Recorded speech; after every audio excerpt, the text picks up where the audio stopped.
Hello, everybody, and welcome to another episode of Curse of Mother Mystery. Tonight we are playing the module Curse Astrad, but a change transformed and me playing in the system and the setting of Frostmark RPG, everything created by Marc. There's a content warning for tonight of bad language, heavy topics, gothic horror, and perhaps some gore. We shall see. But we have a wonderful cast of players. I got Lady here, half of the biggest, played by Julie. Hello, welcome. Well, this is it, guys. Do you reckon we die or we get kicked out?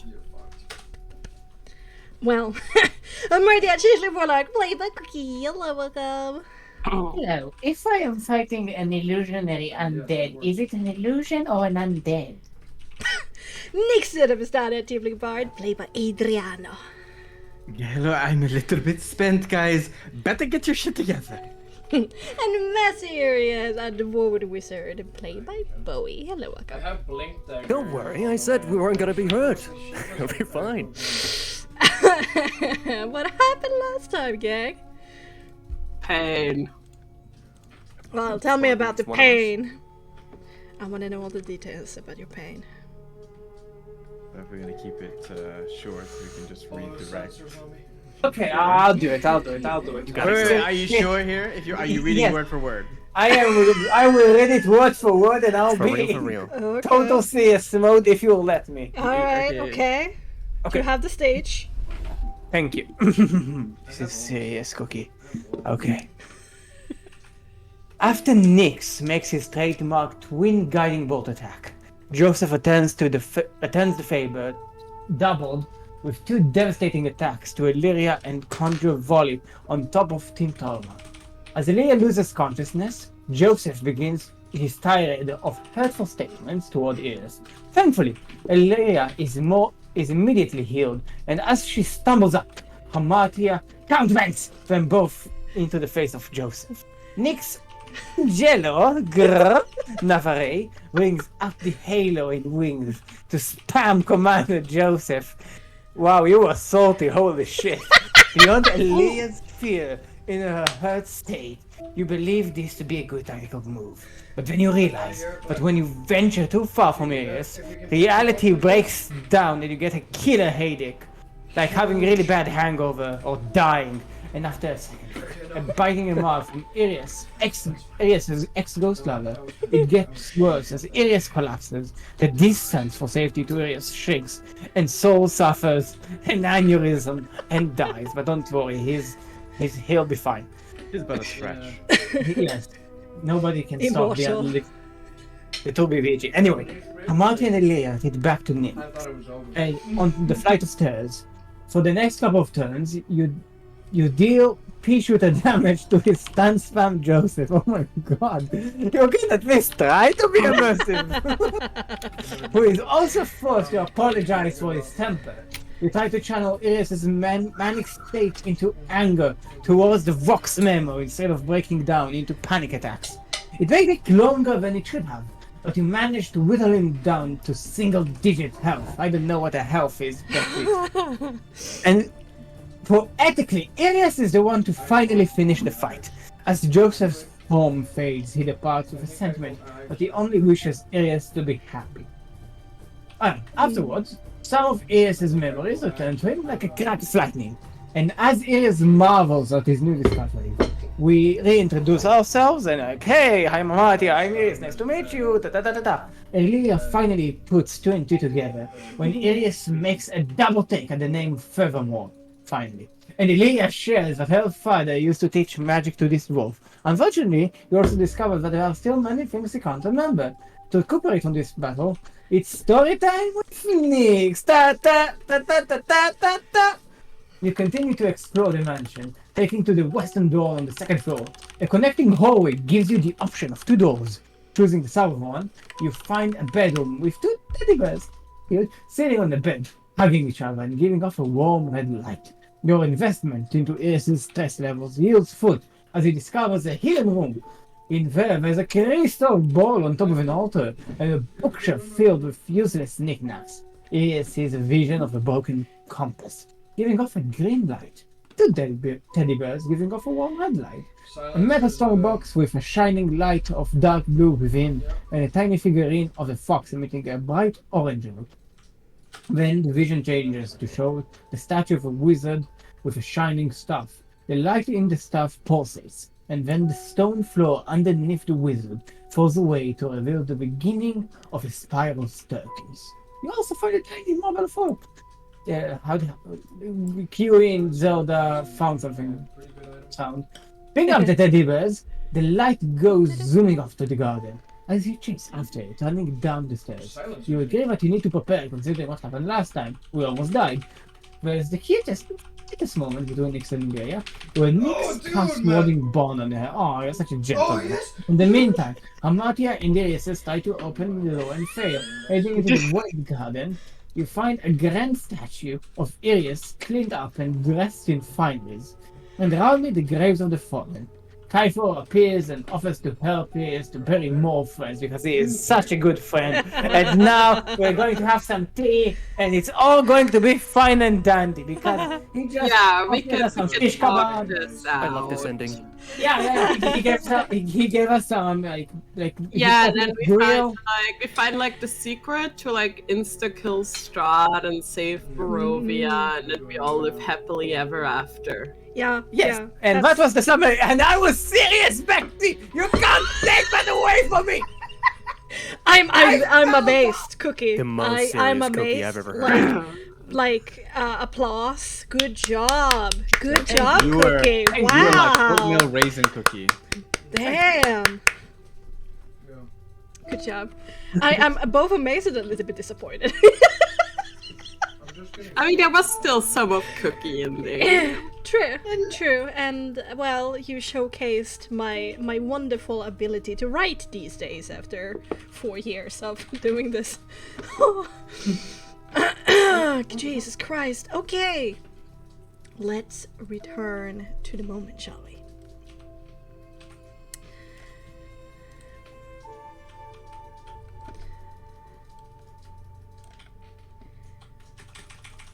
No, dude, I can't. No, neither can I. No, you can't. This is wearisome. The rain is icy cold and it drenches you to your core in a mere couple of seconds. No amount of clothing will save you. Eventually, the rain seeps through every crack, running down to your lower back, sending chills along your spine. Hair gets immediately slicked, rivers of water forming by your temples and running along your nose, your eyebrows searing most of it away from your eyes. The rest will have to be periodically and frustratingly wiped away by yourself. It's also dark. Only the light coming from the dining hall windows before you. There are these 6 two-story tall windows illuminating the scene until a flash of lightning momentarily blinds you with a sudden, stark light. It's muddy. Already there are specks of fresh dirt that marks your boots and pants, and you instinctively know that if you would fall to your knees or worse prone, you will immediately be very messy and muddy. The cherry on top of this ice cream boat of misery is the armored and furious monochromatic tiefling before you, fractions of seconds away from threatening to inflict massive amounts of pain, bruises, and wounds onto you. If the last encounter with this strange specters taught you anything. What's further vexing is the cold, holier-than-thou gaze of the marble statue of Irius that looms above you all. What would you give in this moment to be made out of stone? Unfeeling and benumbed. But your mortal flesh is weak and easily breakable. And you must find a way to harden your heart against the anguish and find a way to survive against this specter wishing you harm. So, let's roll initiative. Ooh, alright. Oh my god, it's a food encounter. We get to all eat at our turn. Okay.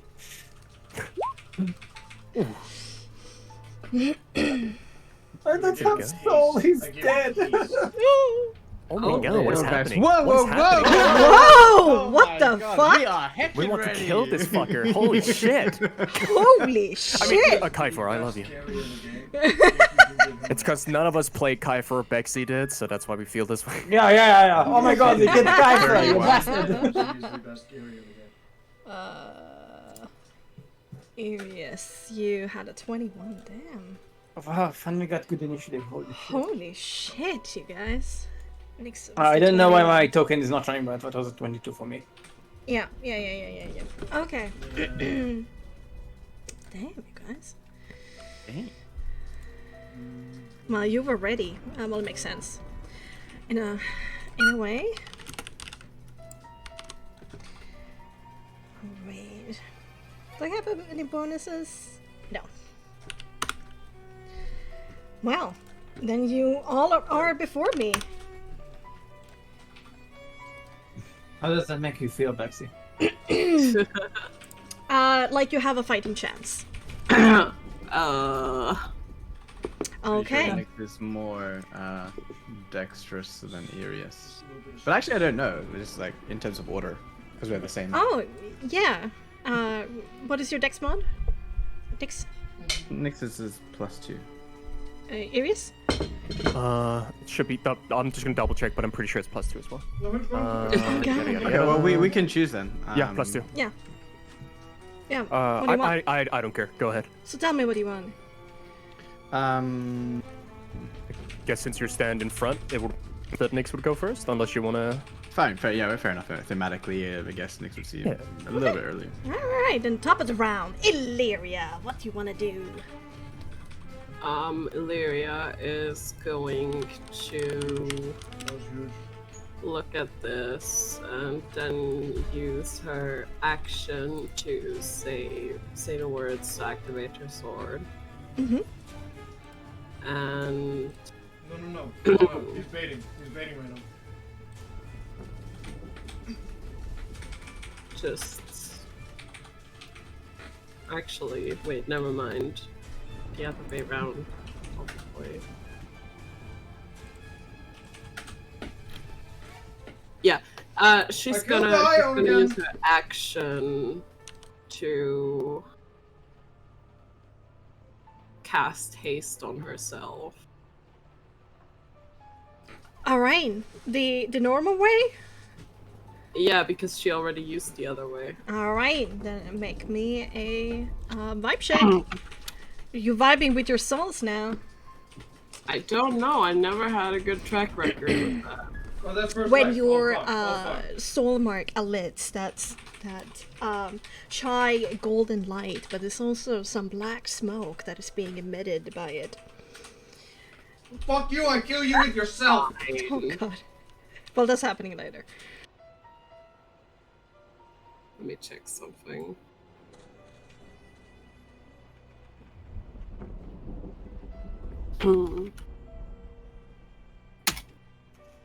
I think I'm vibing. Yeah, heck yeah. And she's gonna Yeah.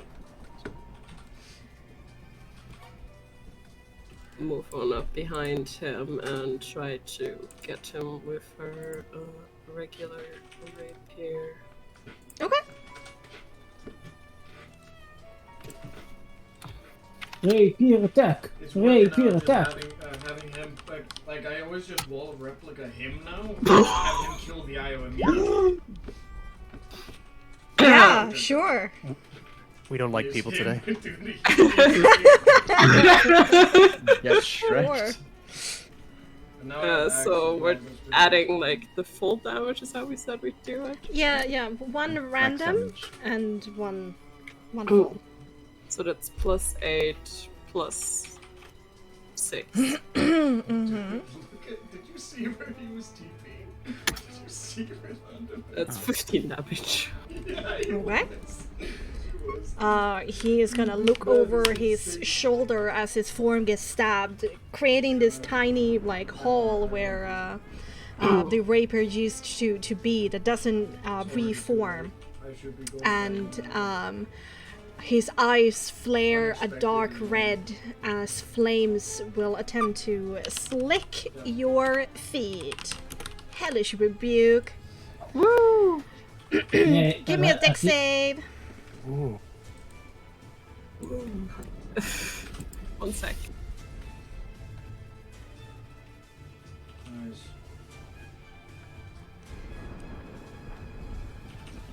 13. That's a fail. Wait.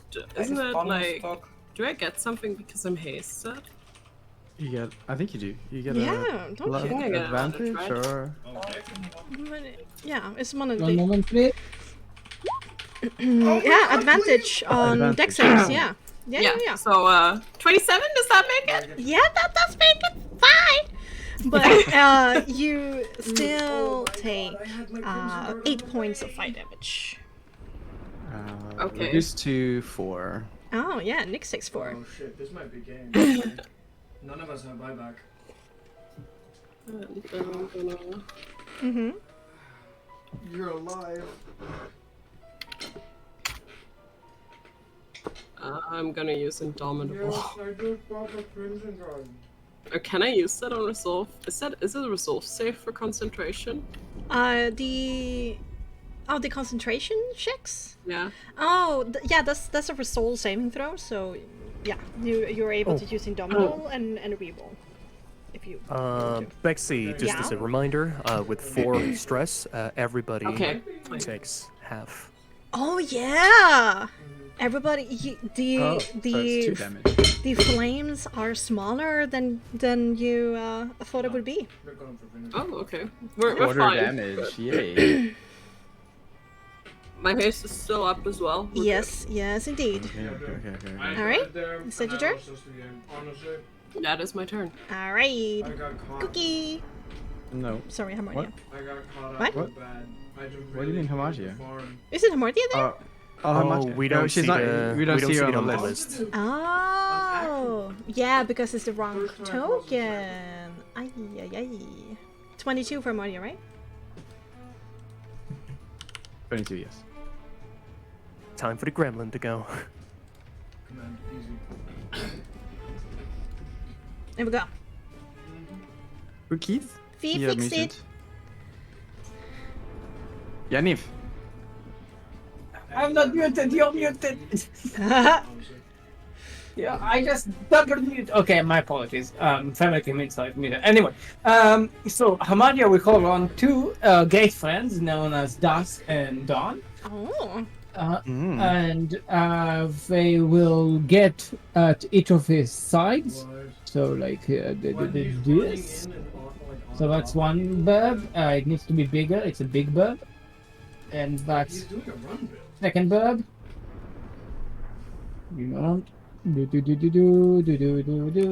I Okay. can do it. Oh, okay. They're free. Oh no, we have casted it. Okay. And they will roll initiative as well. They have initiative -1, I believe. My copies. What the fuck is the code? Oh, there we go. I'm eating too fast. Yes. Okay, cool.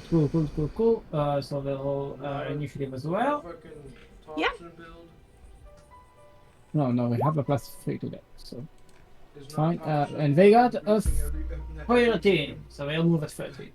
Okay. Okay, that's my action. Mm-hmm. And then Hamatia will skedaddle towards Irius and just try to stand like a little bit in between Irius and this charming little Vistan.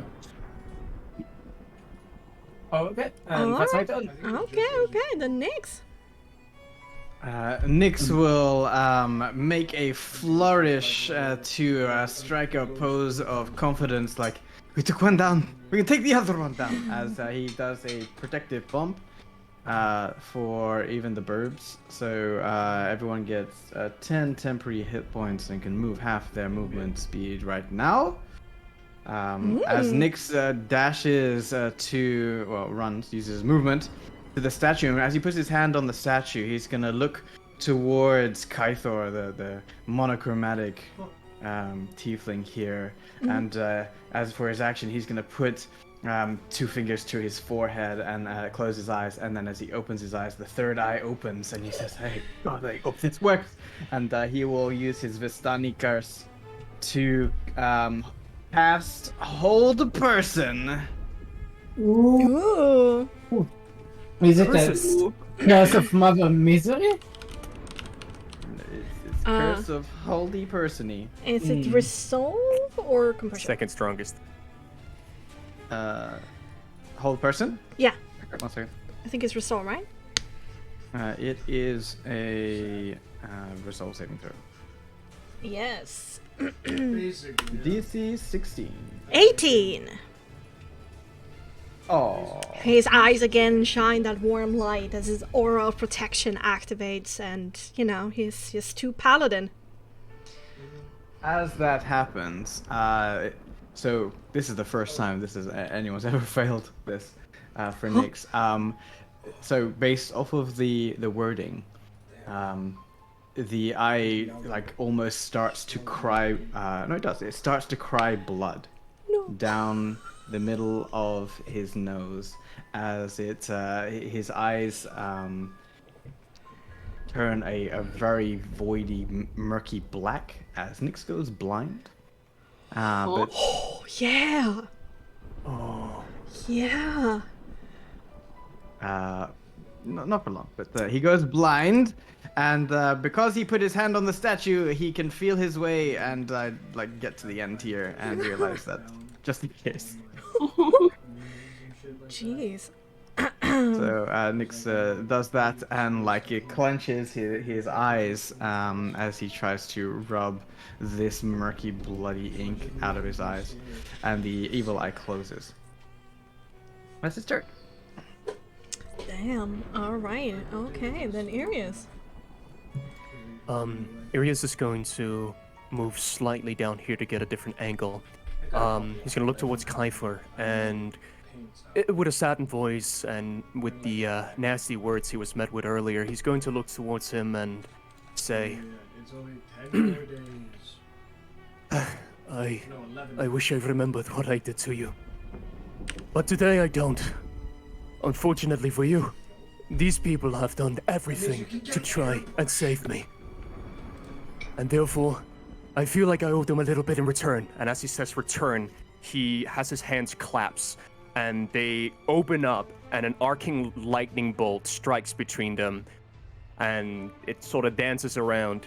He then compresses his hands together and releases a lightning bolt in the direction of where Kyfer stands. As he does this lightning bolt, well, let's see how it goes first. Please tell me you can sculpt spell. I think we've already seen that he can. I may have forgotten. Here we go, let me roll for that first. Oh, what? There we go. Okay, so I fixed my macro, so let's just hope they're working. Oh, that's a mean soul check. Oh right, I need to do a soul check as well. Oh yeah. Yeah, you do. Yeah, I'm fine. I don't know what that first check is, just ignore that. The soul check is the second one. Yeah, I see that as well. Yeah, that's a 10. Lightning bolt is level 4, right? Level 3. Level 3. Okay, so. And you have 3 potency 1 souls? Let me double check. I have... Yes, I do. Okay, then you lose one of them. Yes. You're It so... escapes in his excitement. Yeah, it does. And Oh. yes, in that moment where he shoots this off, he is absolutely controlling the arc of the lightning, and seeing both the two birds and Illyria, he's going to disclude them from the, from the with sculpted spell.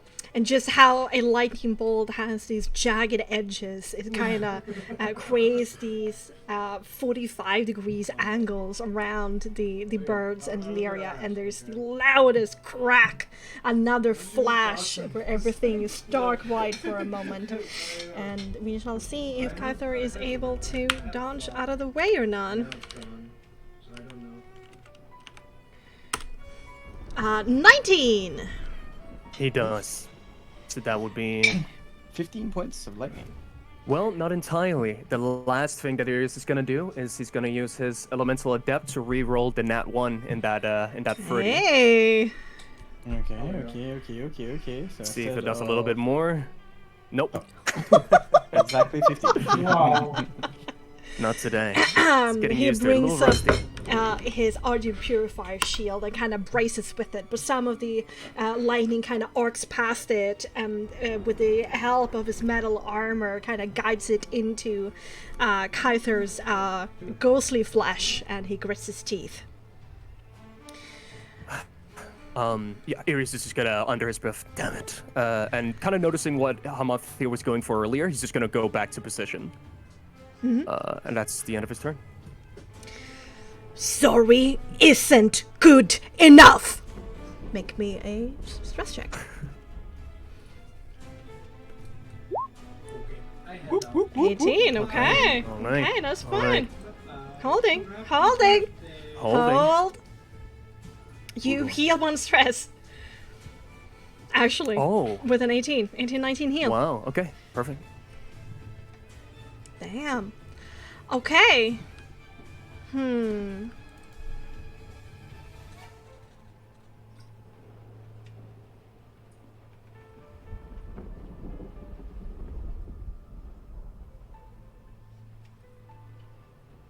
Bexxy? Yes, He's doing the big drink. Please contemplate which sort of smite to use. Turns around. Smite 9. Ugh. Illyria. Do you have like a big red smite button? Yes. Again, Kythor turns his head to look at you. His eyes are like coal-like, black at the center and then smoldering red at the edges. And his gaze is so assured that he will defeat you that a chill runs up your spine. Make me a resolve saving throw. I believe in you. This feels like bullying. I'm being bullied.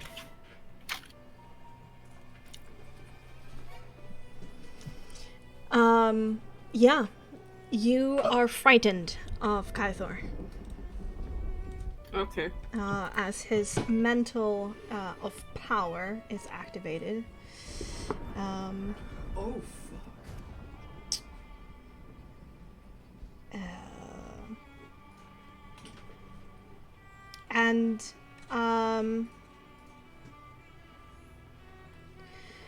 you are so frightened of him that you are your speed becomes 0.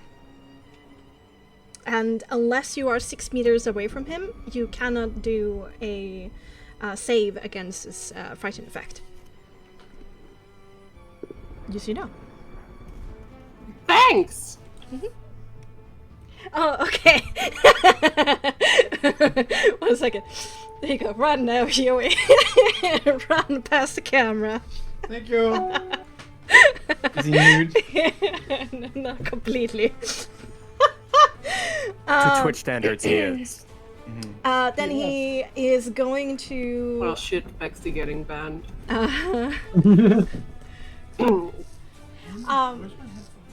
There. Are you blind as well?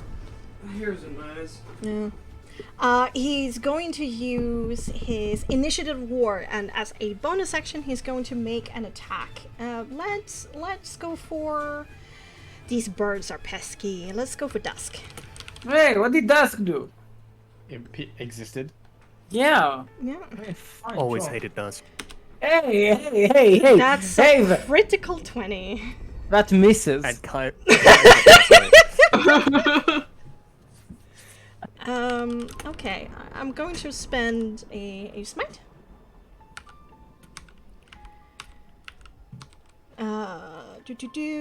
And his deistic punishment will also activate. Yeah, of course. Everyone has a disc of punishment. Sure. And I'm just gonna do this one. Yeah. That's 47 points of damage. Oh man, yeah. Dusk ceases to exist. Yeah.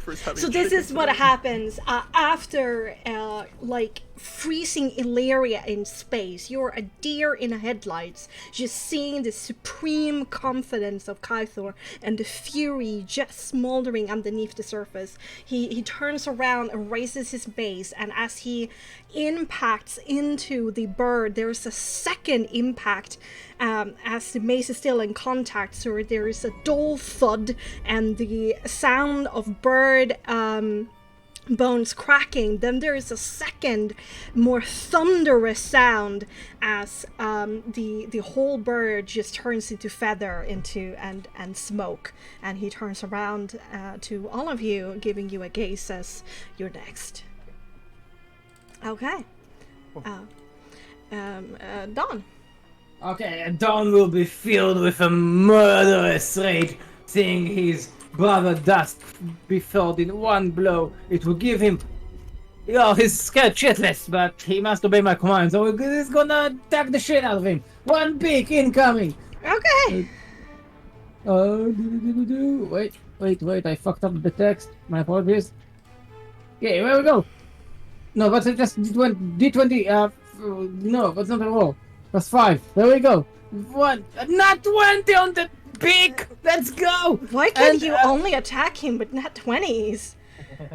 And 7. So we got one miss and one nat 20. So... Whilst he was killing Dusk, he's completely open to Dawn's attack. Who gets in a beak for 2d6 plus 3 plus 12 then. So 7 points of magical piercing damage as What? Dawn... No, it's more. What are you talking Yeah, about? 2d6. It's doubled. yes, Double the what? you full value plus It's a crit. Yeah. So it's Roll regular and then whatever the maximum is. Okay, I'm rolling regular. That's 12 points of piercing damage. As Dawn will use its horn, which is almost identical to Hamate's action horn, and it will just nudge it, like in his eyes, just like poking it really hard. Almost like an eagle headbutt. And he whips around, and this time the shield is in between him and the bird. Okay, then back to Lyra. Top of the round. You're frightened. So I'm frightened, but my speed is 0. Yes, and normally you should be able to do a saving throw at the end of your turn, but you're only able to do so if you're 6 meters away from him.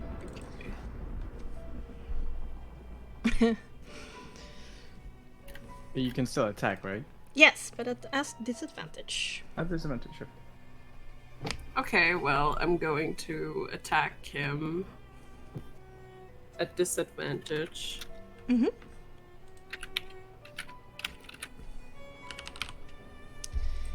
Do it. I am doing it. Do it. Come on, Illyria. Blow it. Do it. That's a 20 and another one, 13, and my hasted action. So that, 20 and 21. It still hits. Shouldn't the... oh, wow, that's cool. Holy shit, that is rolling like a mad woman. Yeah. she's not having any of this. Excuse me, are you sure you're that dangerous? Oh, yeah, you are. Gritting your teeth through these supernatural kinda, like- frighten. Yeah. Yeah, she kind of like forces herself to still face Yeah, you stab wildly away, and despite being pretty good with his shield, it's not good enough to shield him from 2 of your quick stab attacks. And you deal how much damage? 23. Jesus Christ. And then, I mean, just she kind of like still has a feeling that she wants to get away from him, right? Yeah. Yeah, you do. You're frightened. Yeah. So you're for sure. He's super scary to you. So after she does that and probably still has like her rapier like in his shoulder or whatever. Let me check something. Misty Step is 6 meters, right? Yes. She's going to look back and Misty Step over here. I think no matter what, she's still 6 meters away. Yeah, I think you're right.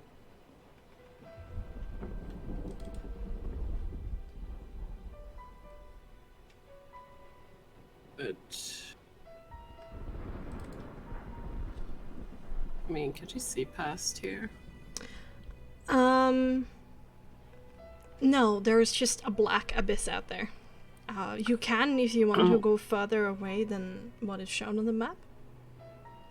No, it's more like if she could go back here and like if she sees past that bit of statue there. Where are you pointing? We don't know where you're pointing. Wait, can't you see it? No. This is a tree. Oh, now I Over can see here. it. Oh, Oh, I can see yeah. it now. Yeah. Okay, so she's gonna Misty Step over here towards Nyx. Okay. And I'm gonna do my vibe check. Good vibes only. Good vibes only. Only good good vibe. vibes in here. It's a good vibes only man, And guys. with like her rapier still there, she's gonna look back towards where she saw Nyx leave towards and disappear in this cloud of like storm clouds of black smoke. Yeah. Lightning. Yeah. You're still 5 meters from Kythor. Yeah. But So, yeah. You could have gone straight backwards and be out of range. Really? Yeah. I mean, I guess I could do that. I just felt like a pretty dumb thing to do. You're hasted, right? So you can True. go everywhere in your turn, but you're out of range at least that way. Let's do it. not too much better. That's her turn then. Okay. Okay. No idea. Wait, can she do a saving throw at the end of her turn then? Oh yes, do that. Good vibes, good vibes, good vibes, good vibes, good She feels vibes. so. That's a fail. Oh no. Man, Kiefer's really scary. Like, despite being outside of that oppressive aura that he's giving off right now, like the air is just vibrating around him, you still are unable to see yourself completely. Okay, I'm ready. Okay, Gigant, I'm just trading something. Oh, you also took the 2 cold damage, Illyria, at the start of your turn. It is Half? 4 turns to 2. Oh, it's 4. Okay, so Nyx will take 2 as well. Why Well, are you it's half. taking It's damage? half. No, it's 1. Yeah, it's 1 because- for each of you. Yeah. Okay. What? What are you taking? That's still enough, though, isn't it? Oh, Yeah, for make me a attack. soul saving throw. No! Well, it That's was fine. 10. That's fine. That barely makes it. Oh, I just barely. Oh, Yeah, just missed yeah. it. Yeah. Yeah, if it was That was 9, enough. it wouldn't be fair. You barely keep concentration of the spell. Things are a little bit hectic right now. Okay, sorry, Hamartia, now. Do your thing. Do your thing. Hamartia will give Arias a cheeky smile and say, "Have you heard about the tactic called hit and run?" Now we hit, and then she will do like little and shout to this Vistani, and she'll say, You think killing a bird will make you scary? That's just called making dinner, you dimwit! And she will cast vicious mockery on him. Composure, right? Yep. Composure 16. Okay. 23. It's fine. And then she will turn back to her, yes? Possibly pissing off the... Kaither And she only said- like raises an eyebrow at you. And- Nothing else. And she will start bolting towards the back of the garden, like to the west side of the garden. But as she does so, she will release from her body. Did we short rest after the Joseph fight? No. No. No, so she won't do anything. She'll just bolt it 6 meters away. Oh god. Gotta go fast. Da, da, da, da, da, da, da. Okay. Run away! Oh yeah. Okay, and that's my turn. Okay. Well, well, well. Okay, Nyx. Nyx is blind. Mmm. I did have a thought, but Illyria left the space, so now it's gonna. Sorry. No, it's fine. It's. This is the first time this has happened to you, so you're probably feeling a little bit. I'm a little spooked. Yeah. Yeah. A little spooked.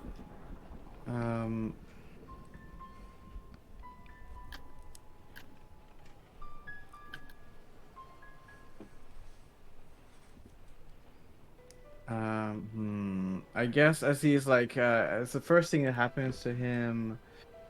God, he doesn't have much left.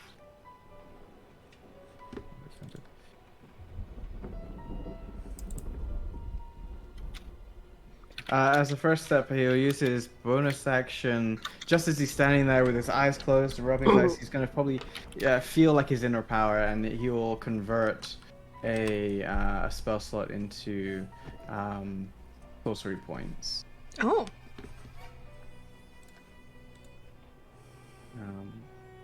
So at least he got some more energy there, and.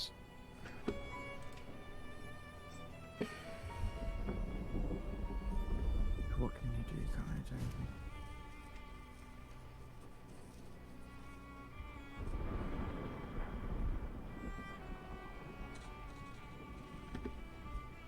Sorry.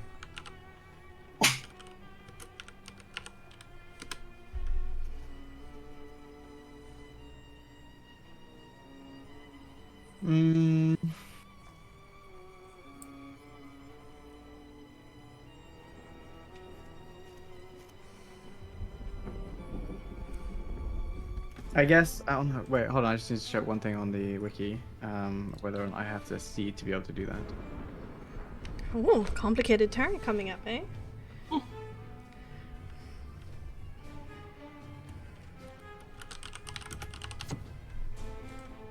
Oh god, it's gonna thematically be hecking goth. As he stares up, he feels the energy within him, and he realizes, okay, what the hell is he doing? He's gonna look straight up into the black sky that's raining with lightning, and he will say some Coptic words in the hope that this helps clear it, as he casts Moonbeam. Like kind of like in front of him. He doesn't have to see where it is casted, I suppose. It's like when a creature enters the spell area. It's not a visual requirement. He just has to know where. So he just wants to do it just in front of him. Looking up to the sky as the hopefully the moonlight picks through the rain clouds ever so quickly, and Moonbeam right in front of him. Yeah. Moonbeam. So. For sure. There you go. Yeah, the clouds part in just this area, this cylinder, and there's a small moon, like more of like a just a shining orb of radiant light that is just sitting above the clouds and shining down, and the ground is like sizzling a little bit, like smoke is coming off up as if the moonbeam is heating up the ground underneath it. Okay. So as this happens at the end of his turn, like the moonbeam that's right in front of him, almost like sears away the blacky ink of his eyes, because it's at the end of his turn, and he is no longer blind. Yay. Yay. Yay! All right, here he is. Ah, yes, okay. Kind of sort of looking back and forth between Hamathia and Kythor with a mix of, that's a good idea, Hamathia, and also, God, that guy is he just took a whole blast of lightning and he's completely fine. Hearing the words that Kythor is uttering out in pure anger to Arius is gonna breathe in and truly try and find his resolve. He stares directly at Kythor and he nods as he says, "All right, you're right. No more apologies." And he makes a, with his right hand, with his soul mark on it, he makes a loop with his index finger and his thumb. He breathes in heavily, his chest filling up with air, and he's breathing through this loop that he's created, and he's going to cast Storm Sphere right on top. Oh, damn. Right on top of Kythor. Storm Sphere is really fun. Sadly, also enveloping this poor bird. Yeah, I was about to say, poor bird. Don't worry. And Fine. let's make your soul mark, you dumb fucking dwarf. You better, or else I'm fucked. God. Yes! God. All right. Okay. Wait, how many souls do you have? Do you have a so- 4th level soul? I have a fourth. I have a Okay, fourth okay. level, but it Oh, also. sorry, then. Yeah, That's fine. I have a fourth level. We are good. What is the size of that? It is. 4 meter sphere. It's a bronze save.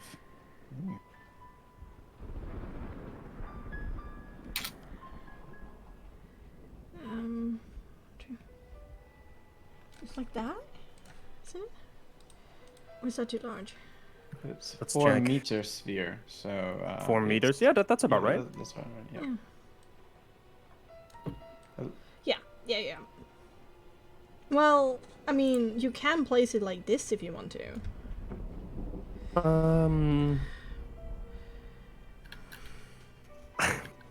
I. A little smaller. Yeah. Yeah, sure. He'll try and make up for the bird being there. In the mix of the rain, it'll be a little difficult, but yeah, sure. He'll try his best. Okay. Perfect. So yeah, he blows this atmospheric storm through the loop he's just created, forcing it over to where Kythor stands. And as he's sort of in shock that, all right, this worked. And then he reminds himself, hit and run, and he's gonna run over. What is it? I can run 5 meters, right? I'm a dwarf, so I'm a little slow. Yeah. Shorty. let's see My here. Yes, 5 bronze meters. saving throw is a critical 20.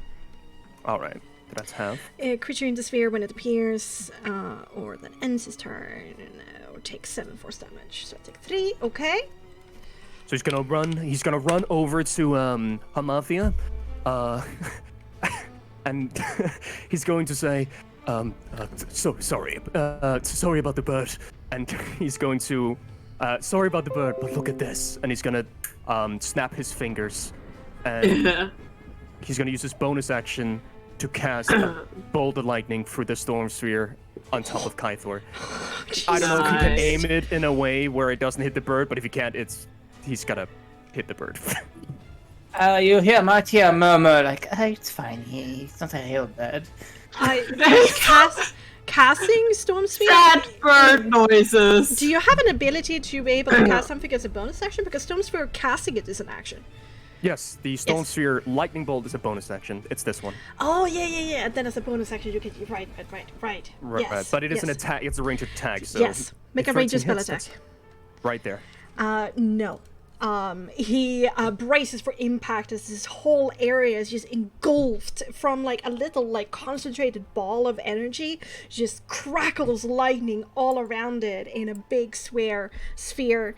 He braces, picking up his shield, and just in time he moves up his shield above his head, and the lightning bolt disperses.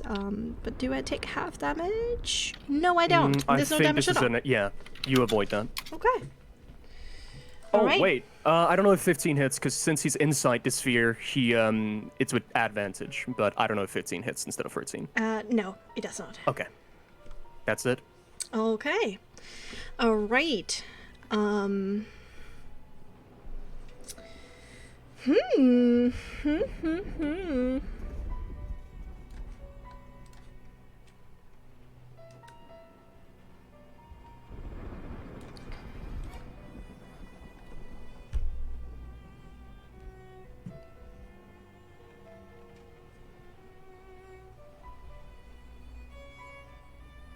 Come on, maybe that's enough. You know, maybe he's a squish button. Yeah, no, actually, that's exactly what Kythor says, with more of a heavy sigh. He looks over to Arius. Isn't this enough? Haven't you done enough already? Stop this. And he's going to run around the statue. I get an attack of opportunity! And then you do. Predictive bird attack! Caw, motherfucker! Does the bird have sentinel? 7! She whiffs! Dawn just whiffs completely. She gets a little bit of rain in her eyes and she's like, ah! Yeah. Bit of rain in her eye. 22. You're just saying words here. To hit. To hit who? You. Oh, right, yeah, me. 22. What's happening? Well, shit, yes. It's gonna hit. Okay. Ooh, super quick. I don't know if it matters to you, Bexxy. Yeah. Him walking that way, the sphere is difficult terrain. Oh. Oh. Yeah, no, he can't do that then. For sure. Good thing. Just read it, sorry. No, that's good. Yeah, then he is gonna move out of it, say that, and then he's gonna hit the bird instead. You're gonna re-roll on the bird. I think that's fair. 26 for the bird. To hit. Yeah, Cookie. Yeah? Yeah? Oh, I thought he was going to How much damage? Well, we shall find out. Another secondary crack of bludgeoning damage, just like a delayed explosion, happens as he deals 34 points of damage to Dawn. Dawn would have been chicken salad, but fortunately enough, Dawn, maybe out of pure hatred, maybe out of a little bit of a protective pump that happened, is still standing. You know. All right. He flourishes her feathers just like Nix's jacket. She like spits out a bit, like half a part of a picture, spits it out. Then, as a bonus action, with those words, Kyther did a level 3 healing word on himself. The bitch. That's illegal. Bitch. What? You guys do this all the time. I can't. Soul check. Done. Wait, never mind. Counter Kaifo. Oh, that's sad. Okay. But anyway, yeah. That is his turn. Okay. Did you do a stress check? No, so nothing was set. I was just about to say it. Sorry. Do so with you're advantage, good. remember? Oh yeah. Hold on. Oh shit. Do I need to? How do I put the roll in so it just rolls without like advantage automatically? Slash or space 2d20 kh1 plus whatever, but you don't have any pluses. Thank you. Boop. Ooh. I think it's fine. Yeah, it's Oh chilling. my god. He's convicted. A convicted little dwarf man. Roll 1d4. Oh yeah. Jesus Christ, you are at zero stress? Oh god, I'm not doing These my guys job. he's never had such good friends before. I'm not doing my job. Kiefer? Okay. I mean, what? Alright, then we got Don. Yes. Don will let out a very aggressive and try to make him into a schnitzel himself. First attack is a big. It's gonna be a 20 to hit. Second attack is nat 1, so never mind that. Okay. Alright, again, he misjudges the bird and the first one hits while the other And one... he gets a little rake on the cheek. Alright. And I think by this point Dawn realizes that she probably can't beat this guy in a one-on-one fight, but she's trying her best to be a menace. Oh. Alright, Illyria. You have your speed, you're still frightened. And Yes. Can I see through the storm sphere? I think it is It's just sound. You Yeah. can see through it. Okay. everybody's pretty deaf right now. She's just gonna move one step over to hopefully mitigate hitting the eagle and shoot a very cautious firebolt and hope that she can shake off that fear. Mm-hmm.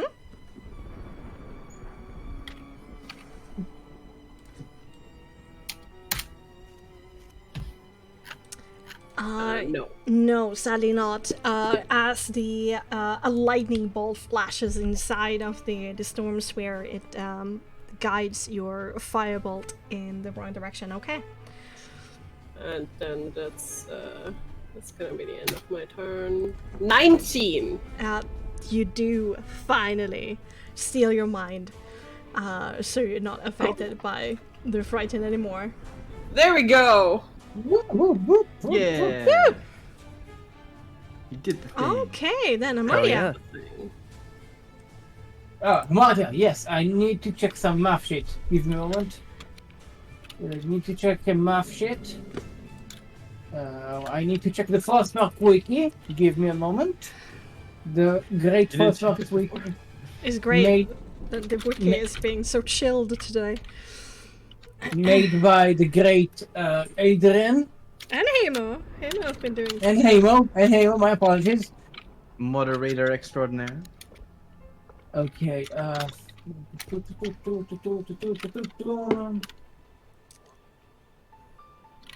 okay. So, Hamatia will, like a Pokemon trainer almost, will break her concentration on her animal companion, and she goes, "Done, you've had enough. Get back." And gets away. Yeah. Pretty good. Splash attack. And she is going to shout to Mr. Kiefer and say, "You know, you've been a real thorn on our side." And then she will get both of her palms on the ground, and a little rumbling will start. And as it does, Oh god. you like guys. a field of spiky grapevines will burst out from the center of where she is pointing to create a spike growth over here. And how big is it? It's a 4-meter radius from here because I don't want Nyx to get caught in it. Jesus Christ. Oh, this is Meter pretty radius sphere? Square. Square, okay. But then it can be a radius, a square. Is No, it just yeah, a no, 4 meter sorry, it's a square? sphere. Yes, it's a 4 meter sphere. A sphere or? Yeah, yeah. Sphere. But Sphere. It's a sphere. Oh, it's a sphere. Okay. that is 4 meters? Oh, Jesus fuck. More circles. Oh god, that's not a circle. And now I'm bad at geometry, but that's not a circle. Hey, How do you know, mean it's Frostmark helps you with your math. Yeah, go to Frostmark, have a math. Okay. Frostmark / math. Let's see. 1, 2, 3. What do you say? We just have a math lesson instead, Kythor? Stop with all this violence. That should be it, right? Yes, well, in the center of where I'm pointing, like orange pointer. Yeah, you're right, Bexxy. You got it. Nice. Over here. So like that? Yeah. Yes, I exactly. think it's as close to Nyx as possible, presumably, right? Yes, it should be like the edge should be on the square. Yeah, like that. Yeah.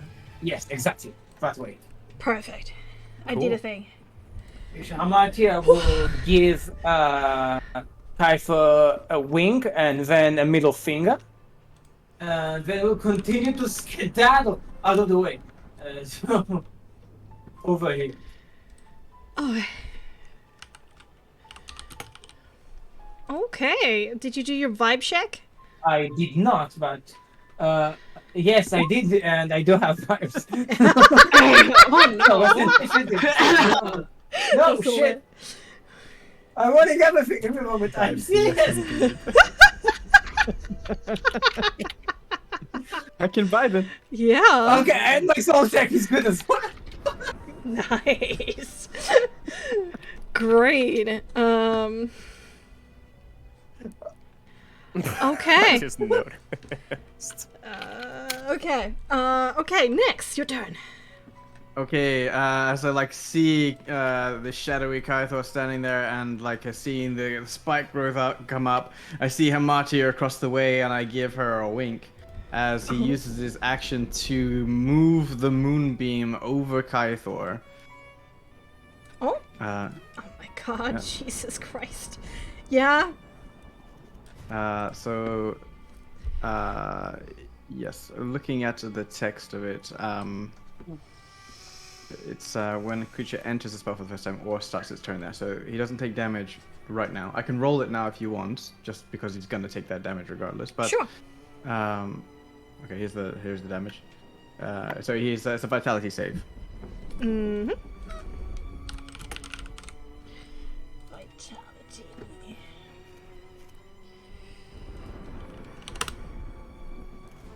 24. Okay, so you'll take half that. So 8. Okay. Yeah. And if he's I don't know if he's a shape changer. Is this box member a shape changer? No. Okay. Oh, okay. Okay. Turns into this little fluffy bunny. It's like this a whole bunch of freaking viruses in Like his a brain. happy trip. Yeah, a happy. Oh my god. Okay, so Are we drawing Mickey Mouse right now? I'm sorry. and Nyx will move. Abstract one. Take his movement over here, and head over this way. For his movement, and I think. Jesus Christ, you guys. Good job.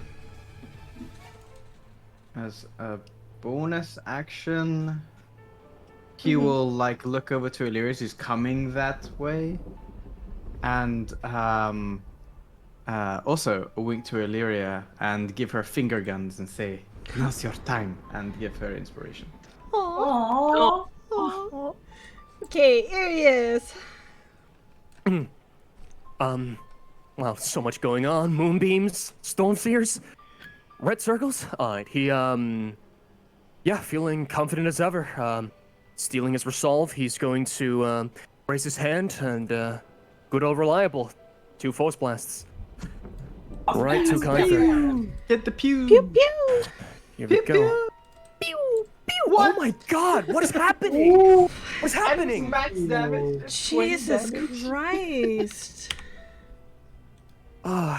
This is, I feel like, storm's coming. Yeah, stealing himself, he's gonna shoot off, he's going to shoot off the force, his force blast, with the first one being a little too strong than the other one, so, Yeah, the second one kind of went off course. Wait, is that Yeah. 20 damage? Jeez. Cantrip. Holy shit, there's a big ass hole in the middle of Kyther's chest, and he looks down, confused. And in his confusion, not giving him time to assess the situation, Arius, he raises up his left hand and he does a little beckoning movement with his with one of his finger, casting the bonus action for Storm Sphere, shooting a lightning bolt right in the back of Kyther. Oh, Trying God. to, anyways. All right, make a ranged attack. Hmm. No, sadly. Again, he gets surprised the first attack, and then the shield gets in the way. Okay. All right. Yeah, still feeling so terrified of this very intimidating man. Ares is gonna try and create some distance. Kind of worried about the balance of this strange space they're in. He's gonna step over. He's just gonna step closer to Hamathia. It's right over here. BFFs. Come to the cozy corner. Yeah, he's gonna relax, and not saying anything, just around catching his breath, just preparing for whatever comes next. Okay. At the beginning of Kyther's turn, he takes 8 radiant damage. Yes. And shouting at Arius as he runs away. Careless and obsessed, you had no right to lead anyone. How will you take responsibility? Let me give you a hint. Failing again is not it. Make me a stress check with... Ooh, that one was personal. Oh no. Okay, well... yeah. You take 2 stress. Could have been worse. I didn't roll the highest. Then dashing. Nix takes 2 stress, Jan. Using the dash action, he's going to reach the only one he can. I will remind you that he is walking on difficult terrain every step. Yes, and I just calculated that. And he moved 1, 2, 3 squares. So roll me 64. Okay, so 64. That's 15 points of ouch damage. Alright. Then Illyria, raising his mace over his head. He's going to whisper underneath his breath. First friend on the ground. And he's going to use his initiative award to make a weapon attack as a bonus action. 22 to hit. Illyria is... Actually, Moment of Destiny, 32 to hit. What? What the fuck is that? Destiny, huh? Yeah, Moment of Destiny. That's fancy. Yeah. Now it's minus 20. His eyes flashes again with this red, and there's like a storm coming up over his face. That will do it. That will hit. Yes. He reaches up his mace high over his head, and then he goes smack down. Again, there's one sound and impact, and then a secondary one.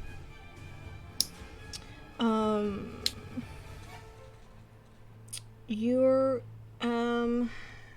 Yeah. Let's see.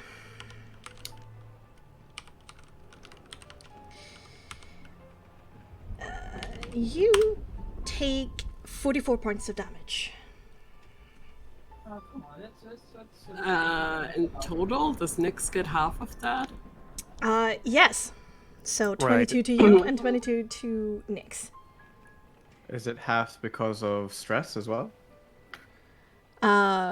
Yes, it is. Then 11 to Lyria and 11 to Nyx. Oh my god, that's Take scary. your moment of destiny. Moment of not destiny. Moment of massage, more like. God. That was my strongest move. Oh no! He looks like the sound was scary, like the secondary impact was loud, and for a second there it looked very scary. But as the damage gets transferred over to Nyx, and there's almost like this shield in bluish lightning energy that just shimmers for a second over Illyria's form. Irius is more in control of his environment than ever before. Is that your result save? Yes. Getcha. Which is a success. Okay, then we go for Illyria. Despite the fact that she just got hit with 32, I love how I was like, actually, I'm gonna do like, nope, it's 32 now. I need to be quick because if you haven't said it, it wouldn't have worked. Okay.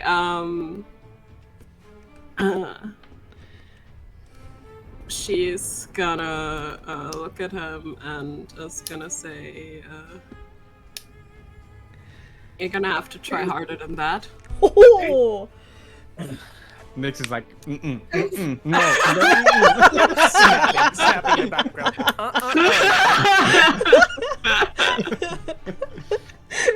Hype. And she is going to. Here's a question: Is he like wearing metal armor? Does that count for shadow people? That's true. He is. Well, then she's gonna use her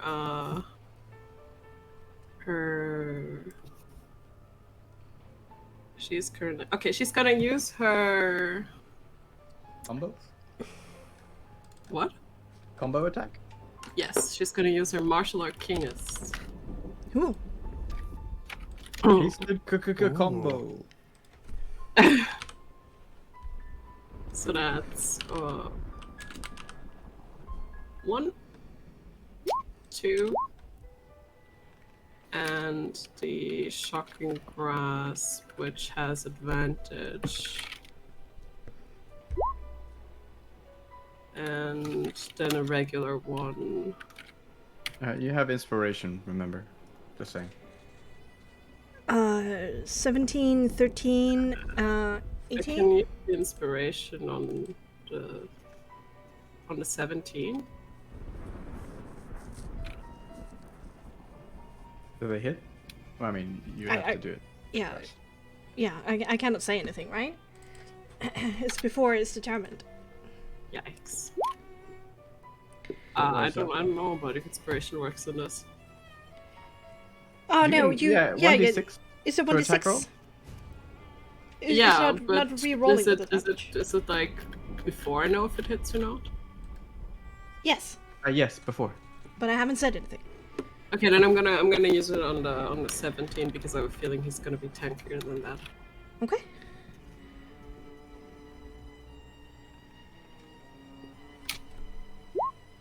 Nice. Okay. Yes. The 17 turning into 23 hits and the 18 hits. Oh, nice. Okay, So- so that's 16 plus. At least you get your electricity out. Yes, that's true. That's 1d6 plus 8 plus 2d8. Yes. It's 26 damage. Ooh. Oh All my right. goodness. That's a good roll. Is me. Hello. Okay. There's several holes now in Kaito's form, and it's looking pretty rough. Okay, Amardia. Okay. Amartya is going to take a deep breath.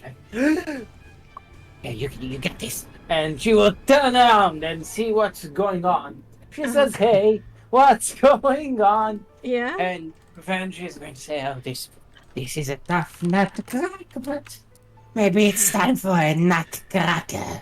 And she will once again Okay. Sorry. both hands on the ground, and she will concentrate.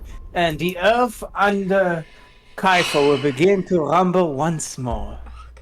Yeah. But this time, instead of spikes, the pebbles begin to rumble and almost dance with this shaking. And then the stones. And then finally, the earth itself erupts from the ground as Hamatia casts erupting earth at 4th level on Kaifa. Oh, As Damn. just an explosion, almost like an Whoa. explosion of steam dirt, will turn everything to this icky mud, and shrapnel will just travel everywhere. He needs to make a dex save. yeah. Soul check is fine. Okay. On the soul. Whoa! Woo. Fucking soul checks, man. A 6. That's not enough. As He's gonna take 22 plus. Upcast, y'all. 4, so 26 points of bludgeoning damage. Okay, his form gets littered by holes, and there's very little holding him back in this mortal coil as he screams out in pain, and there's desperation on his face. Nix. That's already the end of my turn. I'll go back into the corner, and that's the end of my turn. Alright, Okay. fine.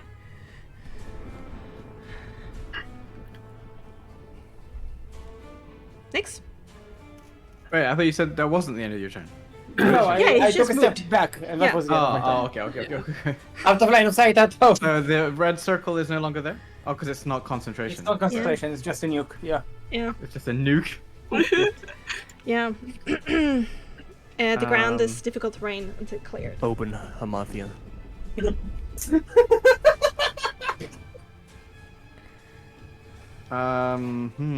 I guess from this position, I guess Nyx will see her Illyria with her combo, her classic combo, and using that lovely previously restored sorcery point, he will then do his classic combo of twinning some guiding bolts. Guiding bolts. Yay! Let's go, first one. Slice this. 26 to hit. Man, that damage Yeah. is shit. Yeah, but the second one is coming too, so it's a disadvantage. Okay. So 8 points of radiant damage and good soul check Mm-hmm. all around. No soul check for this one is 28 critical. critical. Damn.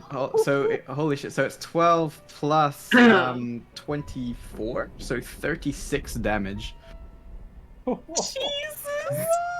The heck? We're about to guide this man back to his grave. Come on, man. He Gonna just got usher him up. guided. Getting some coins on those eyes because I'm ushering him over the river Styx.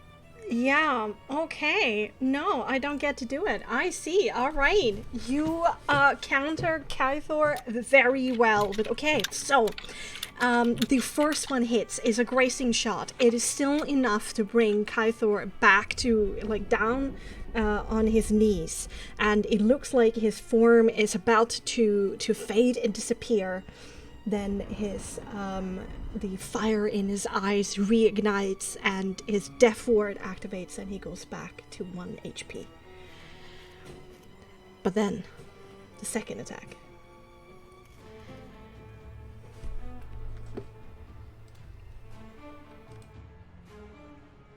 The second attack. How do you want the second attack to look like? as he goes down, he's gonna like finger guns it as classic Nyx would do. And sees him goes down, and like as he's on one knee and like he's like resisting the death. He's like how does the death ward look? Like, as it shatters around him or something, or? It's more like there's a sudden rush of reddish energy around him. There's this circle of Coptic runes that activates underneath his feet, and this rush of energy going upwards, and with it he rises again, fire in his eyes, but his form is still like on the brink of falling apart. So the first one hits, takes him down onto his knees, and the death ward activates, and he's glistening in glittery golden sparks. Nyx sees his Kythor rise up defiantly, and with his other hand points at him, and he whispers to himself, "Stay the fuck down." Blasts him, and the guiding bolt shatters through his chest. All right. A black and white tiefling falls down to his knees again, stunned. There is nothing left in his chest, just a big hole. He suddenly looks up, his black, pupil-less eyes meets Irius with a serious face. "The only thing I ask is that you try to make this right. Make our depths mean something, comrade." Oh my god, I'm gonna cry. I cannot bear being separated from my family, even in death. There's a tear. And he looks up to the black sky. His form burns up in a flash of red light, leaving nothing behind.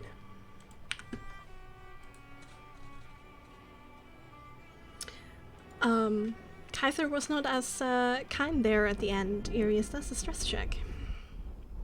Yeah. One moment. Sorry, I just have to... There it is. Okay, I'm just gonna do it the dumb way, because I forgot the command. It's okay. There you go. Alright, no stress. Following, despite all the noise, all the thunder, the storm sphere, the chaos, the moment that she disappears away into the night sky, Irius is gonna discard the storm sphere and have it fade away. The moonbeam will go as well. The spikes will whittle down and return to the earth. Illyria is gonna obviously be out of it for a little bit as her haste drops. Just kind of shakes it off. It's like, that went better than last time. Yes, only my birds died. Sorry about your birds. It's okay, they're not real birds.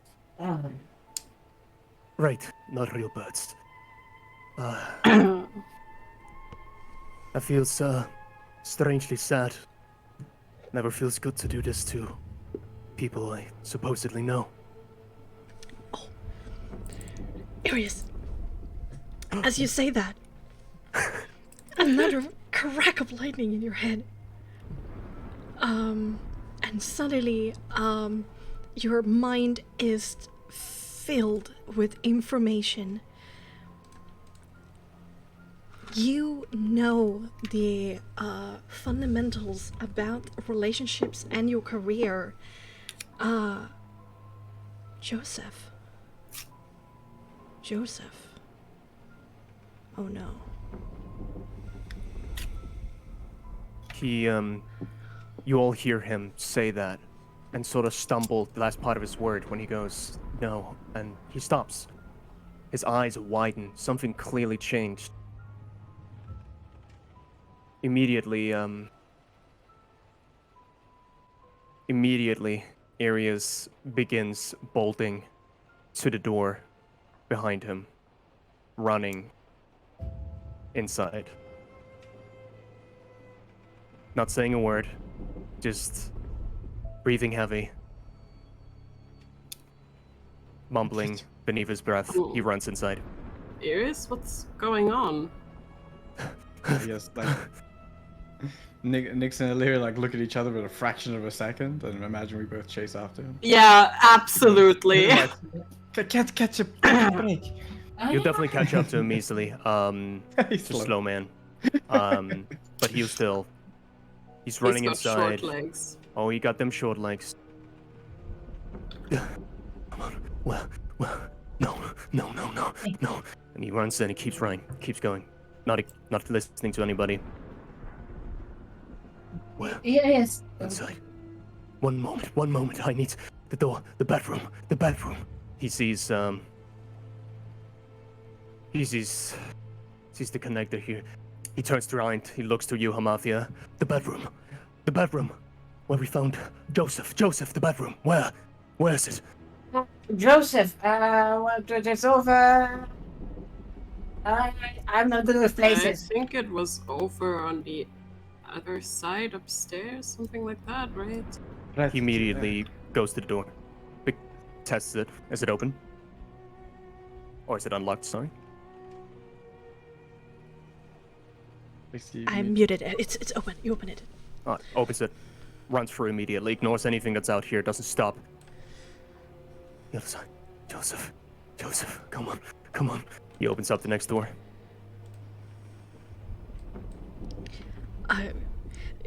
There was a red carpet and just in the hallway upstairs. It was upstairs.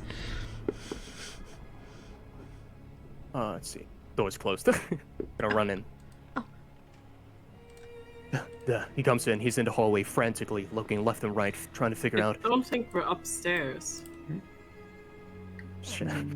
We are. I believe this is the bedroom that we found the compass in. No, you're downstairs. Oh, Oh, we're downstairs? We're Oh, we have to go downstairs. Do you want me to go you guys there? He's gonna, I second seat. He's just gonna, he's going to be very, he's not gonna be talkative. He's gonna listen to just directions, and he's gonna run his way all the way up to the bedroom, ignoring anything, not stopping for anything.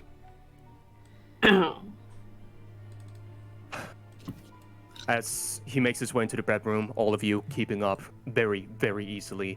He breaks in, barges into the double bar doors, looks around frantically, just seeing if there's anything. Oh, no.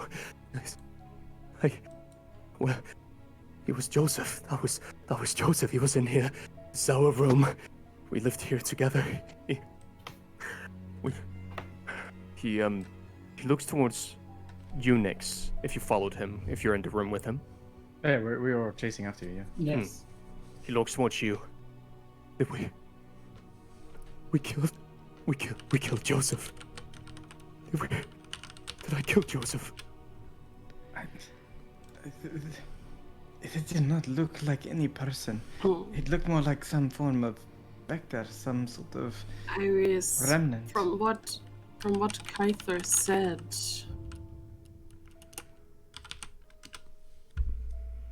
they're already dead.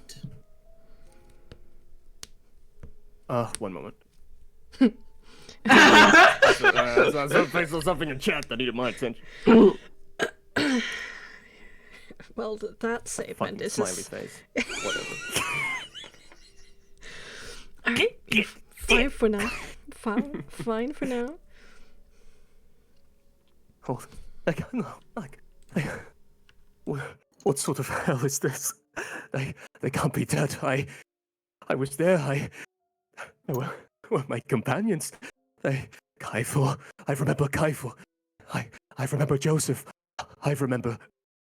And he stops himself. Last two names. His eyes widens up, realizing. Cyril. Maroa. They're still here. They're still in this mansion. They're still roaming around here. I remember their names. I remember who they are.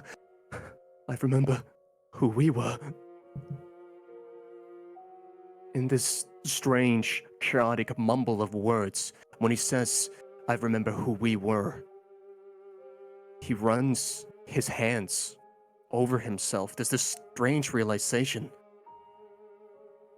I'm alive, right? Looks up to You are everybody. alive, yes. Well, yes, we feel we're all alive as far as we know. And, yes, do. Look, I pinched myself and it hurts. You see, ow! We are here. Iris, you're with us and you're alive.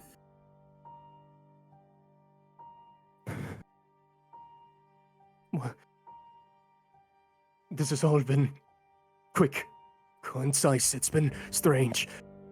This place, it's... What is this? I made this. I made this with Kaifa. With Roroa, I made this with Cyril. I made this with Joseph. Why are they still here?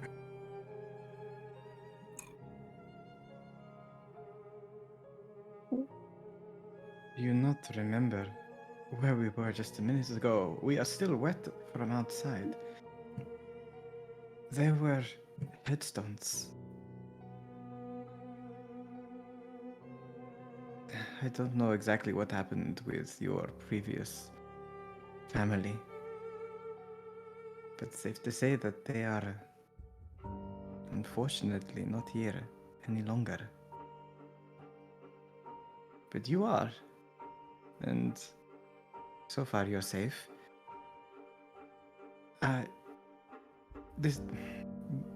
We have encountered two of your family, and in both instances they seemed immensely powerful. The first one with the bow, he took down Illyria so fast, and Illyria's a tough chick. I'll take that as a compliment. And Kaithor, you say the one we just fought took out Amatia's birds like it was nothing, and they're also pretty tough chicks. Yes, they are. As you explain all this to him, snot, tears, it's very, very gross, not a particularly attractive sight. He takes his hand up, he rubs his arm against his face, snot goes everywhere. Right. Do not let the deaths be in vain. Do not let the deaths be in vain. You have to tell us more. We are here in this madness that you call your home. And we have encountered two of your friends who are powerful, and we should know. You should tell us if you can remember who these other people are, because it feels like They'll that's most what... likely fight us too. He takes a seat on the chair next to the little table, trying to relax himself, acknowledging Nyx in his request of wanting to know more. He runs his hands through his beard, through his face. You see one of his hands sort of go underneath his bandages, just rubbing any itching, any uncomfortable sensation away. Takes a deep breath. Nyx goes like to him as well, like to stand across from him, just like his story time with Irias, and reaches into his bag and fishes out the very expensive bottle of cognac and uncorks it, and just like pours a little bit into a glass and says, "Still yourself. Spin a yarn. We're all listening." He hesitates, looking at the glass, and looks at you, nods, takes it. Like a like a dehydrated dog at a pond of water. He just, poof, it's gone as quickly as you gave it to him. All right. I am Arius Stormlight. I'm a noble from the Protectorate of the Copperbeards, raised in Khanbul-Da. Everything I know, I was taught at the university by my teacher, Lord Feathermore. Joseph kind of catches himself. Joseph was my friend, my family, my lover. Grew up with me in Kanbulda, and together we wanted to row together a future where no one had to fear the horrors that the Countess was imposing on us with her vampires. So, together we began excavating, we began looking across Kanbulda, helping out the people. We formed a group where we were going out to farmsteads, hometowns, helping out with anything we could, solving any problem, dealing with any pests. But one day we had too big of a request. People were going missing in some archipelago. Domakan. It was far away from Kanbulda. It was a long travel, a longer journey than we've ever gone on. We needed a group, so we began hiring. That's how we found Kaifor.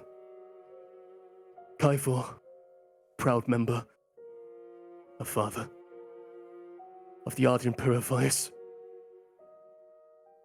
He was the first one to join us, and he joined us quickly. Any promise of dealing with vampires, he would gladly accept. So, we needed more. On our travels, we met a fighter, prolific one, Isiro. She could cleave anything with her battle axe. He pranced around, a drunk, but a mercenary that was worth the pay, and a very good friend. We hired him after he saved us from some bandits, and he immediately joined us in this adventure. Last one, Raroa Waterfeld, a prolific commander who was disgraced for some odd reason. I don't know why. She was looking for redemption, and she was looking to help out anyone that was willing to accept her guidance, accept her brilliance. So, we all went together. We decided to go out to the Doma Khan, and he sort of takes his hand up to his head, quenching his eyes. I don't remember. We found something. We saw something. I don't remember what.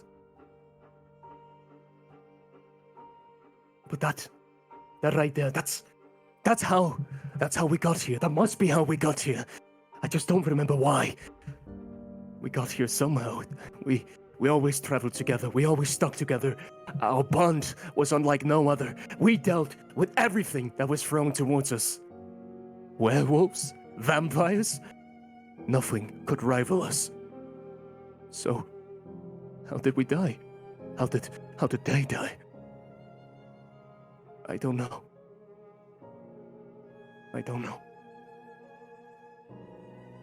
Nick puts his hand on Iris's shoulder as he starts to hit that point of confusion and says,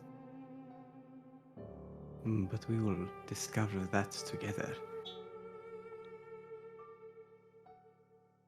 Your memories are fragmented, but they seem to be returning with every encounter that you have with someone from your past. They have many, well, unfriendly things to say to you, as if they are, well, accusing you of whatever happened. But it seems this whole place is built to add to your grief. And the only way to get out of here is to find the other, well, curious objects or that is where their memories are held. So you're going to have to dig deep here. You're going to have to try and remember some detail about where we can find these other two objects and have a somewhat reunion. Happy, probably not, but you will recover some memories. That is for sure. He acknowledges everything you said. Eye contact varies from looking down, raising back up to you again. And every time you mention that you're here to help, he looks across all of you. I'm sorry. I lied to all of you. I mean, look at this place. I said there'd be no danger here. It's nothing but dangerous. Hey. First things first. We've all made a decision under very dubious implications to jump forward. Hey So- guys. You couldn't hear me, right? You haven't been ignoring me. Oh yeah, we Yeah, haven't heard a thing. Are you okay? Oh no. Oh, my mic stopped working. Oh. For how long? Oh yeah, we haven't Well, heard a I was thing. saying earlier that maybe we could help tell Iris what we know about what happened, and I thought Nix was just ignoring what I said. Okay, No, Illyria we says couldn't hear now. Illyria, you right now. You say in the moment. Say what you're going to say. Oh, Yeah, that was a if cue, you I'm want, sorry. we can tell you what we know about what happened to you and them, or we can wait until your memories return to you.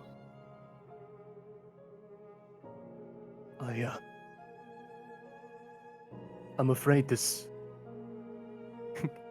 getting my memories back, at least some of them, getting to know who these people are, He looks up to all of you in sort of a desperation again. I'm not sure if I can get myself to, even knowing that they are dead. If I truly am the reason they all died, and I'm only come back here to kill them again, it was something else to attack them when I had no clue who they were. I only knew faintly that they were connected to me some way, somehow. But this, Right. We have to get through this. I have to get through this. No, we Yeah, do. I do not believe you came here just to kill your friends again. And I don't believe that if these entities that appear before us are your friends, they will treat you the way they do. I mean, your true friends don't say the things that they said to you, and they don't try to kill your other friends. Frankly, that's a bit rude. Right. So, whatever Right. these are, I am very much certain they are not the people you knew beforehand, even if they look alike. They're not the real ones. You're right. They're not the real ones. I won't force you to fight them, but if they're all this strong, we need your help. You all have done so much for me. I've been running around like a wild man, lost in this forest of memories. Never been sure of what is real and what is true. If there's a time, if there's a place, it's now. So I will, of course, help you, as you've helped me. He steals his grit, and it seems like he has a different demeanor about him now. One last time, he kind of stands up from the chair, not growing particularly much taller. In fact, he probably shrank a little. He takes out his little handbook seeing the little scribbles in it, seeing the connection that he had with Joseph, being reminded more and more, almost choking on his own emotions again. He quickly goes over to a blank page, takes out a quick pen from his back, and he writes down the name, Roa Waterfeld. And then underneath, he begins talking. If there's something I owe you, it's a safe way out of here. At least as safe as I can provide. Roa is, strategic, dangerous, smart, always has an answer to anything. She knows how to, much like Kaithor, how to take a hit. But even more so, she knows how to deal out one. I never really understood how she fought. But she has a shield. She uses some sort of strange magic. I don't know it, I'm not familiar. What? I'm gonna run this by you quick, Bexxy. Would he remember the sort of kind of magic that Roroa would use back in Death House? At this point? Oh. Yeah. You know the fundamentals of your relationship. Yeah. Okay. Yeah, he would just continue explaining. She has this magic. I don't know it. It protects her, but it's vicious. It lashes out. She's dangerous to get close to. Maybe we can deal with her the same way we double Kaifu. I'm not sure. The one that scares me is Cyril. Ferocious, terrifying. If she catches one of us slipping up, she can cleave us in half in one swing. Wanders around with a giant battle axe. Tall, muscular. Is not familiar with what pain feels like. Close quarters would not be a good idea. So, both of these and both of these are melee fighters. They do not have any far range capabilities. Then, as far as I remember, Cyril, no, close, only close combatants, melee, yeah. Roroa, she liked to keep her capabilities to herself as possible. I've only seen the magic trick she does. She's good at defending people. The only reason why I'm alive today is because of her. And as Illyria speaks up, Arius looks to her. Sorry, unless that was not you. Sorry. Going to have to admit that, I can try to keep them occupied and away from you.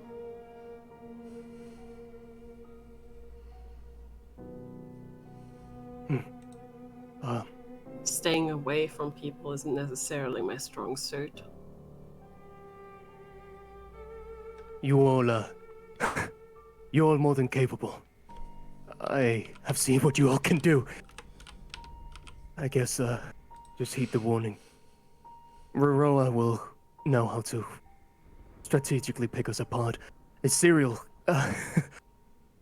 It is strange to say, but I fear that even without their brains, they would just fight purely on instinct and perhaps be an even more capable fighter.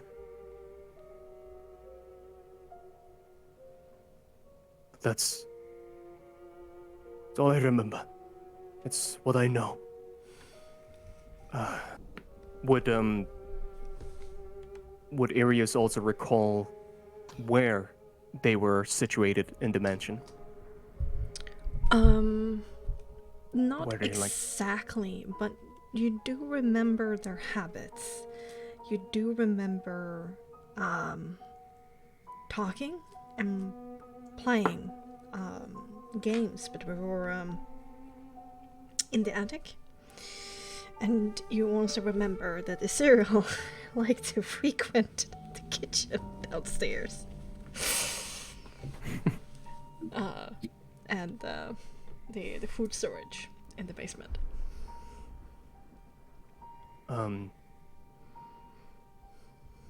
He looks at one last time to all of you. I'm not sure which one is the best to take on first. And secondarily, I don't know how much energy you all have left in you. Maybe neither rest is called for. Feel like at least a short rest might be good for all of us. I can take a breather. That sounds great. Yes. All right. I can do one more reading and then have at least an hour or so of rest to recover my energy would be wise, at least. I'm a little bit spent. I think all of us are. Yes, I'd like to be prepared as well, especially for the storm that is to come.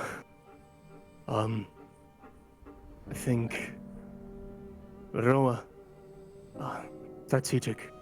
She liked to read. She liked to think. We have an attic, books, plenty of them. Maybe that's where we'll find her. I'm not sure. The cereal, well, you remember that note? Kitchens. We have our pantry in the basement. Maybe we'll find her there.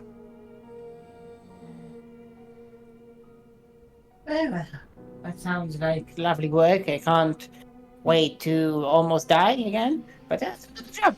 Part of the job. We've done plenty of almost dying. Oh, yes. Well, that seems like a plan. One way or another, we're going to have to encounter your family. But a quick heal, a quick reading perhaps, and then another hour or so just to catch our breaths, and then off we go again. Yay! Yes. Let's do that. Right, at least it's a more comfortable place here than last time, but on the stairs. I am going to ask a weird question.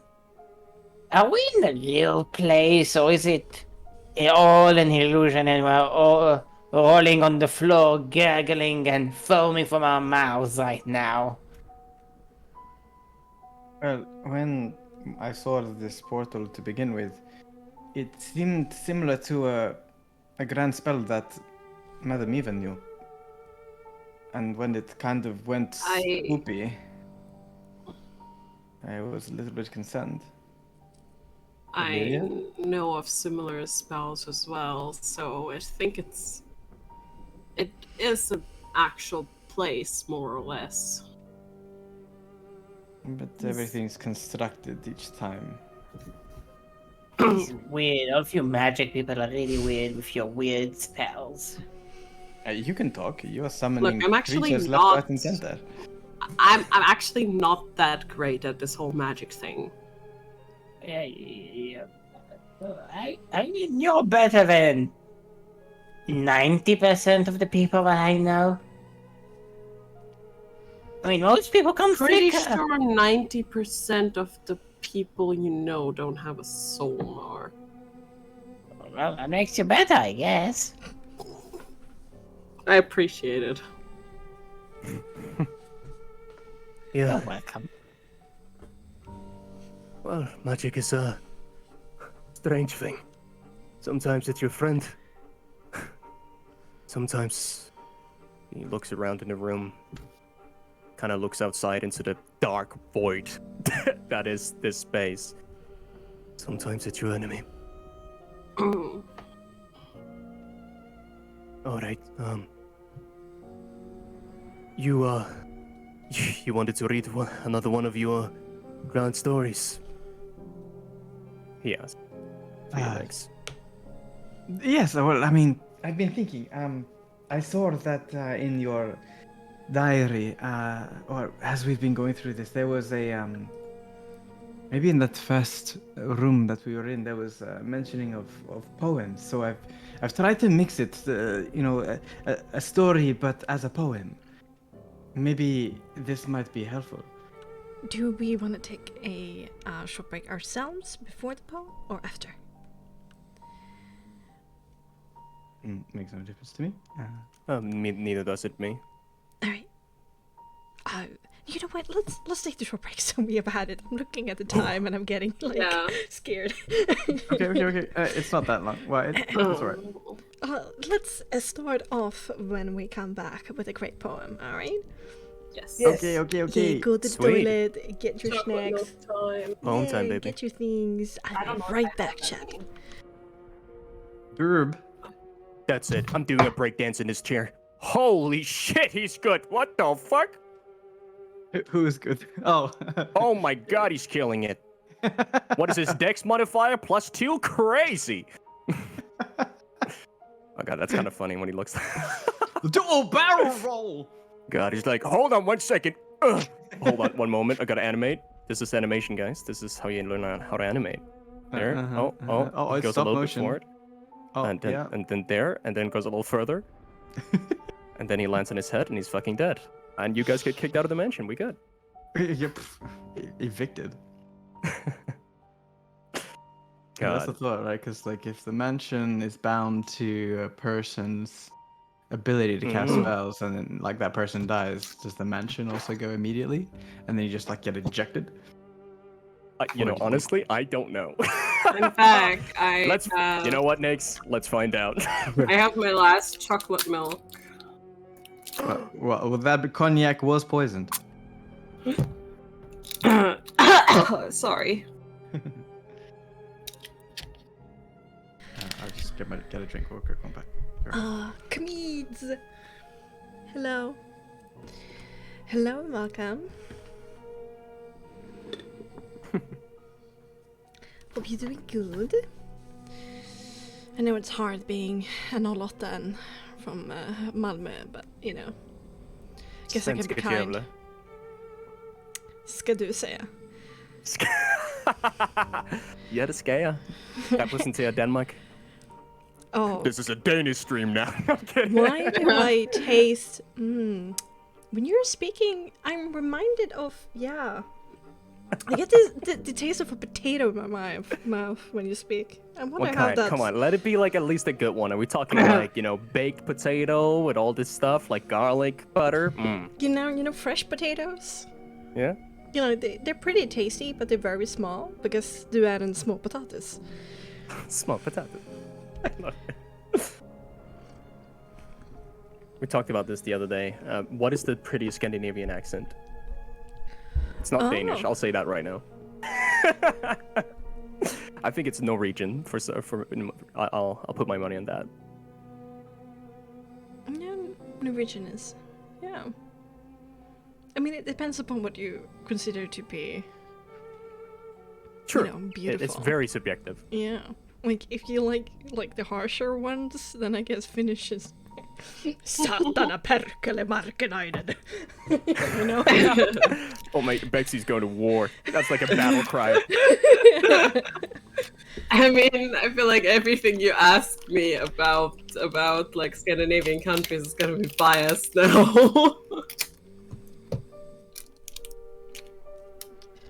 The Norway accent is good because they can never sound unhappy. Oh my god! And imagine like never an angry parent yelling at their child. Yeah, and they can never sound sure of themselves either, because they always, as they go up at the end of the sentence, that can sound like a question mark. I mean, it is a question mark in like most. Yeah. It's been your mother misery slander. Så, like, jag ska sticka kniven i dig. Like a question? Please don't. You're gonna have to make an attack roll for that. If you... Please hold this knife with the sharp end. My DC score is 10. Can you make it? 5 when I sit down in my chair. True. No, bokmål and nynorsk is not really the same. That's true. Oh yeah, you definitely hit me with that knife. As a as a Swede, I do prefer bokmål because I can understand it. Nynorsk is just way too hard. Finlandssvenska, yeah. Like I What? I get Mutant. Marc Levengood is just in my head right now speaking. Yeah. That is a good accent.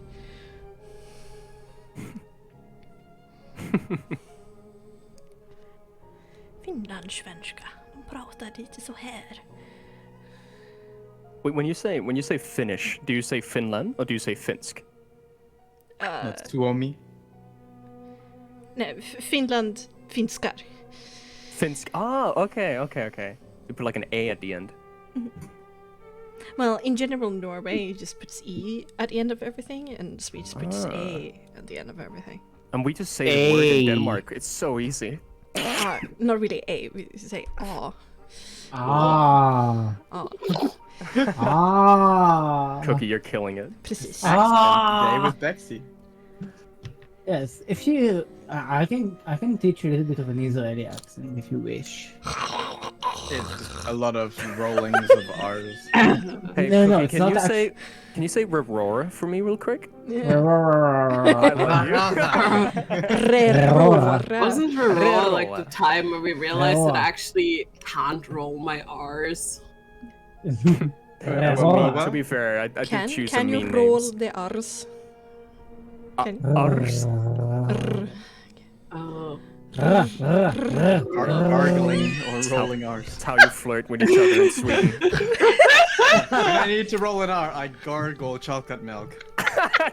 We at a party and some girl comes up to you. Look! Leave me alone! I can't do this shit, I'm sorry. It's that way Scottish is so, seen as like a pretty accent because they roll turning the area R's. Scottish. Let's do it for Scotland. Let's go to Rora. Jolly! Hema, Jeez, I don't Waterfeld, that's an accent!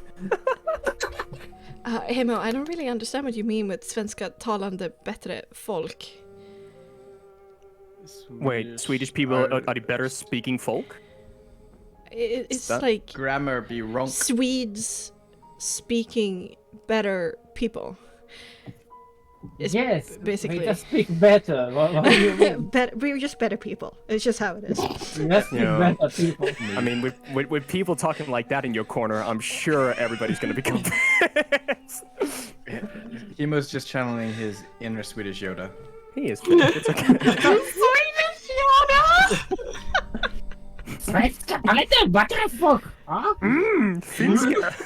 Okay, now I want to hear. I can't laugh Let's at get it. back. I don't Okay, know no, Swedish. Cookie, I want to hear your Nordic accent now. I don't have a Nordic accent. No, but I want to hear you try one. Jesus, I'll get Every time cancelled. I finish Swedes being old money. Okay, let me try. Let me channel my inner Lithuanian. Okay. Quarter Why Lithuanian. Lithuania? Because I'm quarter Lithuanian. My grandma is from Lithuania. Yeah, but Okay. that's Baltic. It's not. Well, It's not- anyway. It's close. It's the closest I can. Okay. Judgmental. I actually don't know what a Nordic Okay, accent I would be. need to get like a word in Yiddish. So let's say like schnitzel, something Yiddish. That is That's definitely German. Danish. That is the most Danish Yeah, why word did I've you ever heard. just say schnitzel? Gefilte fish. Guten Tag is also Danish. Welcome, Eve Avenue. Welcome. My dominant. What's German? Yeah, I'm a Norwegian guy. I like creating stuff and going to Sweden for a year. I mean, that's pretty good. It's not the worst ever, but. I guess.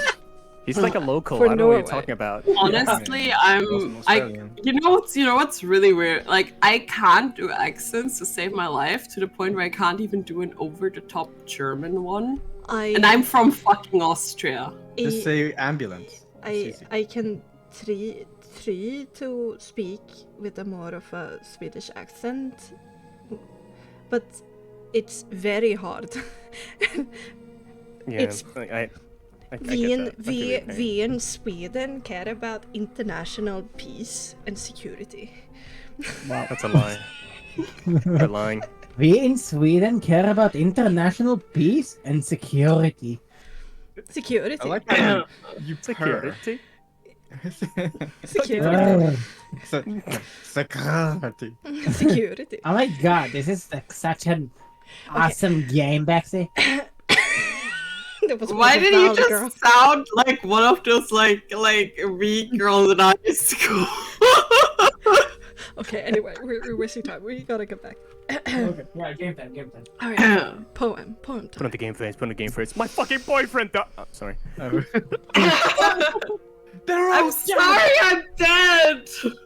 Last episode. Okay. So as the adrenaline starts to wear off from fighting another shadowy figure of Iris's past, and in his chambers, Nyx goes over to the bed and sits down on it and takes the book from his hip and he starts flicking through the pages. The bed is surprised. What? The bed is surprised? That's the only thing you're doing on top of it. Oh. What? Not quite the place. Not time. with them watching. No. Has that stopped you in the past? No, but I don't think it's Illyria's vibe. We look. We don't need an Oh, audience. no, guys, come on. Fuck on my dead boyfriend's bed. Why don't you? Come on. Yes. I mean, to be fair, we fucked on somebody else's Okay, sturdy mattress. At least this one has linen. Cloven sturdy mattress, you know, the guy with two heads. Yeah. Yeah. It's lumpy as One fuck. of his heads is a baby. Fucking monsters. Yeah, man, you know, The same room. when the mood takes you. In the same room there used to be a flesh golem of Illyria. Yes. Nyx was looking at it the whole time. No. I'm telling your dad. Okay, sorry. Okay, serious. Okay. So Nyx opens the book and flips to a page. Here we go. He looks out to everyone, make sure that everyone has attention, because obviously this is an actual spell. And he begins, he clears his throat. In a land obscured by twilight's fall, where star-crossed destinies met their call, a tale of gothic lore and melody of dread, the shadow of the lich where heroes tread. In Elderland's realm, a farmhand did dwell. Leo Windrider, a soul with stories to tell. Yearning for greatness, his heart filled with might, unaware of his lineage, veiled in the night. A hidden message, a plea for aid, Lady Alara's voice, by darkness betrayed. Guided by Oswald, a hermit of old, Leo embarked on a quest, fierce and bold. Through forbidden forests of ruins of old, they ventured forth where shadows took hold. With Hector, a rogue of cunning flair, and Wulfgar, loyal with glorious hair. Within the Lich's fortress of dread, where mages with dark arts were widespread, Leo faced Count Mortis, a figure in black. Their weapons clashed, and shadows attacked. Clashing blades casting eerie light, a dance of destiny in the depths of night. Oswald, selfless, embraced his fate, vanishing to aid Leo, the mystic's gate. Grief and purpose intertwined in Leo's core, ancient powers awakened, mystical lore.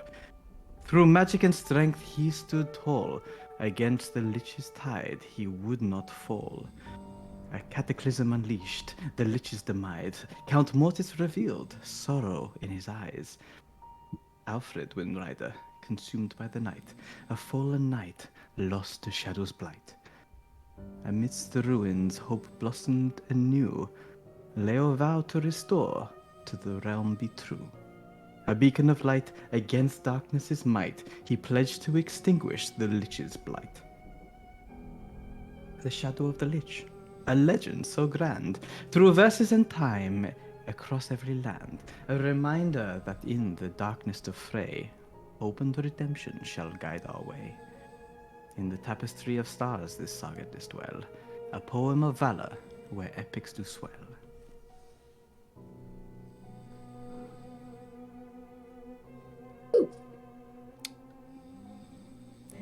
You like fees? Nix, what do you get out of fees? I would have been intentionally borrowing some of you Vistani, when we got into but I've never counted these stories. Well, Bexxy, I was trying to mix in story, a poem. I kind of fucked it up. I'm not quite good. I liked it. yes, Hey, at not quite least good, huh? sounds scary. Never had a better poet. Very, very soothing. Although I must admit, I got lost here and there, and then you picked me back up. You're a very, very entertaining fellow. Of course. Well, I do aim to please, and hopefully everyone feels a little bit better.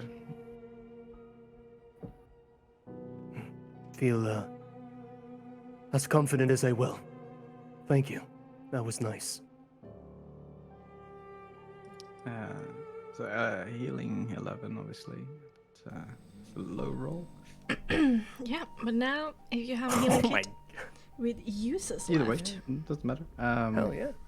Kind of fucked it up because the soul check fucked up, but I mean, when you gamble. So now you can also roll your HD. Remember that you need to have a medical kit with uses left equal it's a short rest, Bexxy. Yeah? Oh yeah, we can HD. Yeah, of course we can. Yeah, sorry. Yeah. Derp. I have a medical We kit. have a kit. I have a think. kit. We Amalia have. does. With enough Yeah. juices left for each one of you that wants to I heal. have a healer's kit with 4 uses remaining. I don't wait. It seems like my healer's kit was lost in translation. How many? Shit. How many uses does one have? 10 in total. Okay, so probably have enough, like 5 left, I think. Yeah, let's have it. Do you want to use up Nix's completely? Yeah. Yeah. Next will heal it up. So he needs to use it anyway. So he'll bring us out, and he's had this healer's kit for a long time. So everyone should be able to be free to roll the hit dice. Yes, indeed, because you have enough medicine between you all and proficiency bonus. Awesome. So no worries. Roll away as many as you want. Well, you guys have done a wonderful job at protecting areas. So the only damage he suffered is mental. Oh, really? Wow. Oh yeah, he's full. So at the end of this, obviously, Illyria, you'll feel slightly less connected to Nyx. Oh. Oh. But she always One. feels connected to Nyx. Aw. Look, nothing like bonding over burning flesh golems. Yeah. I still can't believe that was the start of their life. It was a massage. Really? Okay. A massage on the ashes of a dead flesh golem. Yeah. No. Kind It's Barovia. It was heckin' hardcore. Is there any other way?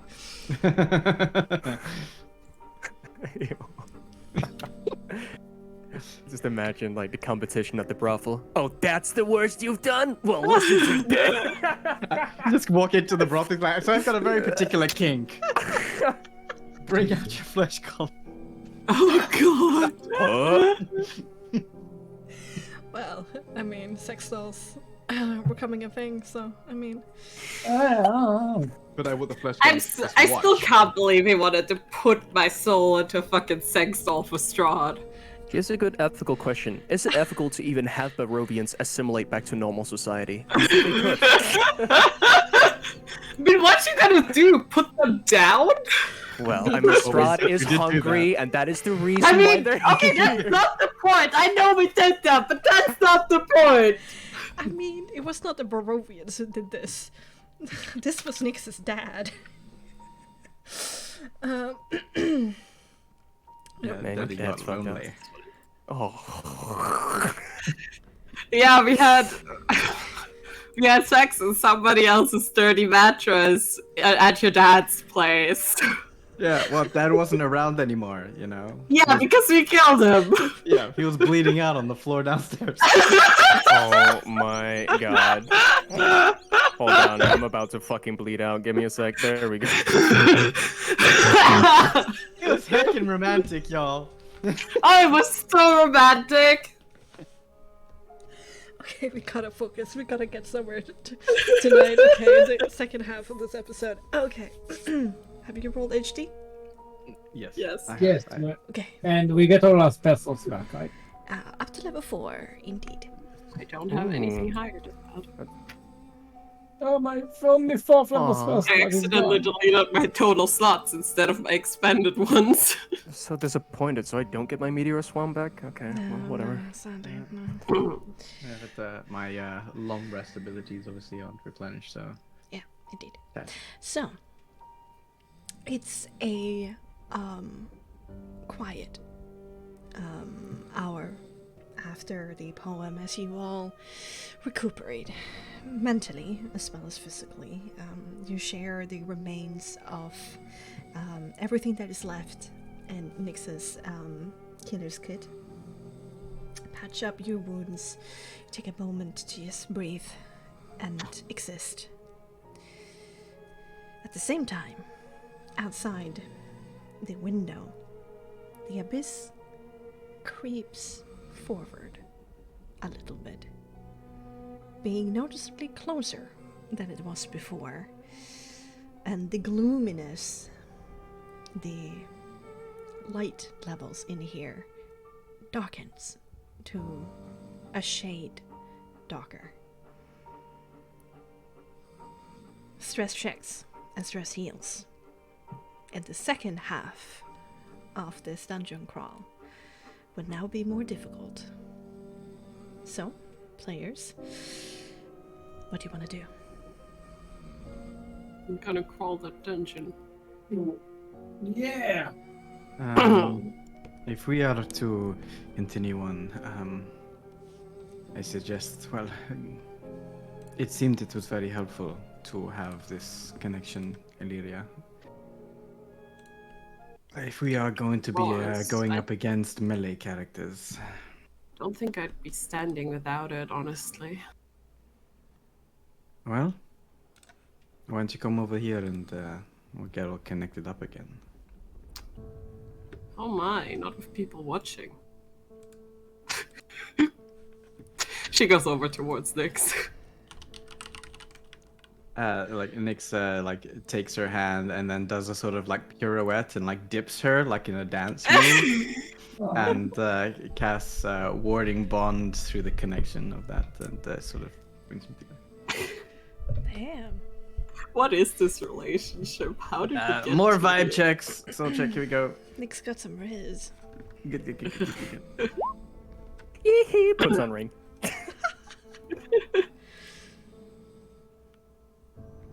Okay, so to remind you guys, there is one more door here on the second floor in the western hallway.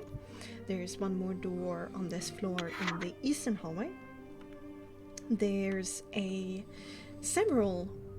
two flights of stairs that have gone down, which you have seen. One that was in the kitchen, the other one that was in the eastern hallway on the first floor. And there has been one set of stairs going up, which is in the furthest north western corner. Well, if Arius kind of knows the general direction in terms of if we're going to be taking Drura or Estero. I don't think it matters one way or the other, really, but it's your choice.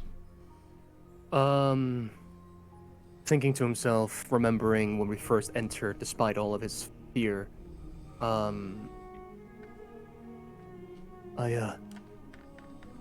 let's, I think the attic first is a good idea. Whatever's in the basement, besides potentially Zero, there was that other thing. I don't remember anything about it, but it seemed to know everything about me. So, maybe upstairs first, if we find anything. Let's do that. All right.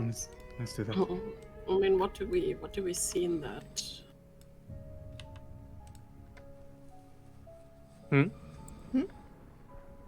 That vision thing. Give me a second. Oh, it was just a Arius just saw it. It wasn't us. Wait, I thought we all saw it. The big we blue all thing you all saw, yeah. Okay, yeah. So it was the a one metal with, box. The one where we saw the teddy bear. Yeah, so the teddy bears was Metal Kai strong Thor. box. And a tiny figurine of a fox. So we've done green and we've done red. So we need dark blue and bright orange. So we're looking for either a metal strong box or a tiny figurine of a fox. Let's head to the attic and watch out for either of those, I guess. Both cases they emitted light. It was pretty obvious to see them, but Yeah, you're right. Looking for the light. Just one moment. And as he just before he's about to leave, he walks over to the side of the bed that belongs to Joseph, and he brings his hands up to his hair, untying a little tiny bulbous ball that is sort of kept his hair up. It's like a little hairpin, colorful and very reminiscent of the ones he loved. He grasps it tightly, looks towards Joseph's side of the bed. I want to become the man that you fell in love with again. Because if there's one thing I've learned, it's I never fell out in love with you. And he leaves the he just leaves the little hairpin, still having others in his hair, so his hair's still kept up, but leaving the one just on the side. Takes a deep breath, sort of wipes away the misty-eyed tears, and steals his nerve. Follows the rest of them outside in the hallway. Oh, they're in here. Goes outside to the hallway then.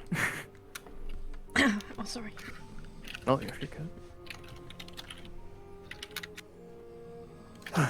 Yeah, alright.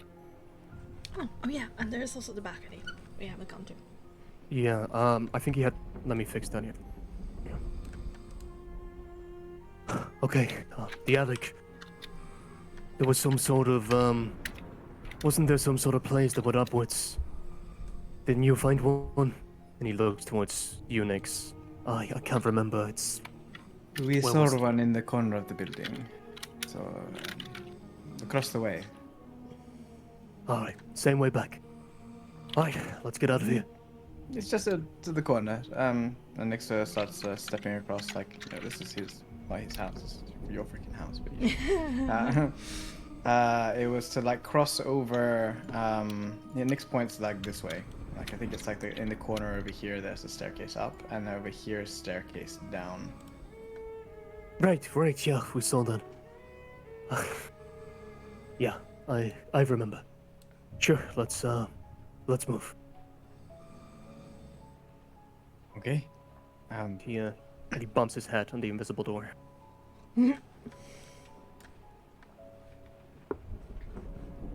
Is there a door here? Yeah. Do you wanna... No, there's not a door there. Oh.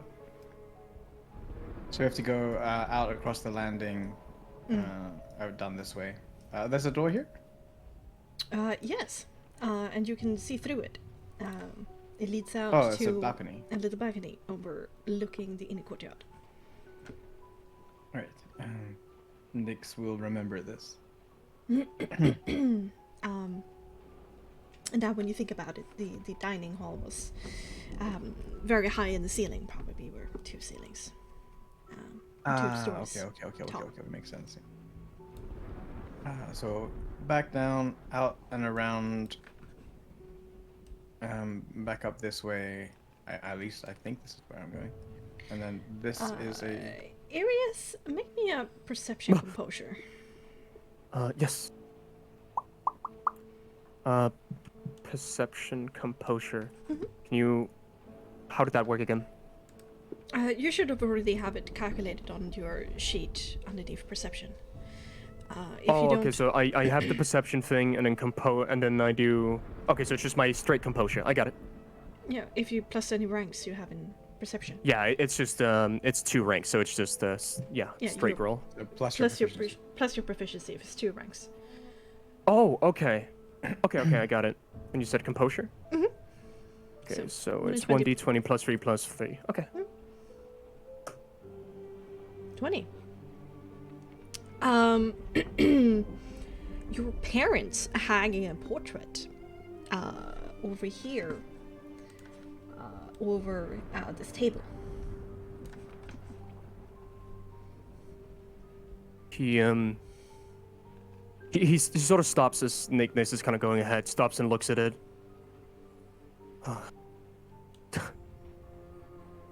No, it's not the time. One moment, I need to see something. I'll make it quick. There's, maybe something here that can help, painting. And he just wanders over to the painting. Just something I feel like I've seen before.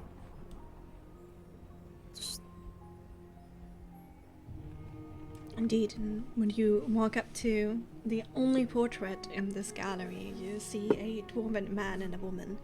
The dwarf male is dressed in ceremonial armor with medals hanging off from his chest.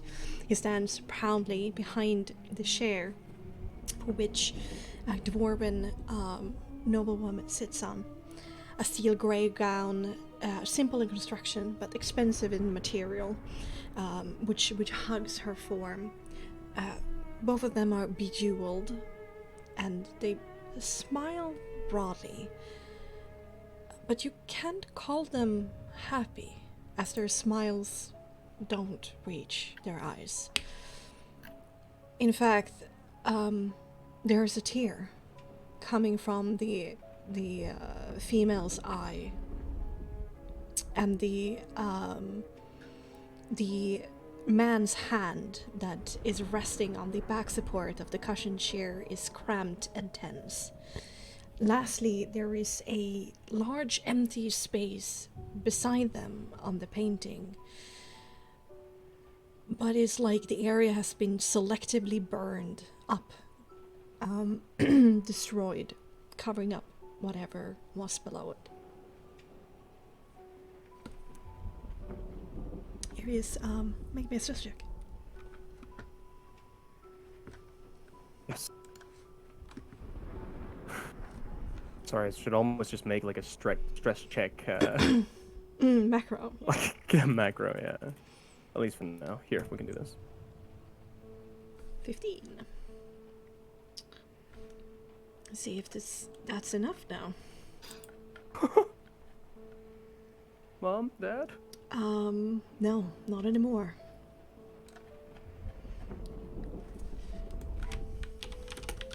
Alright. You take 2 points of stress. As,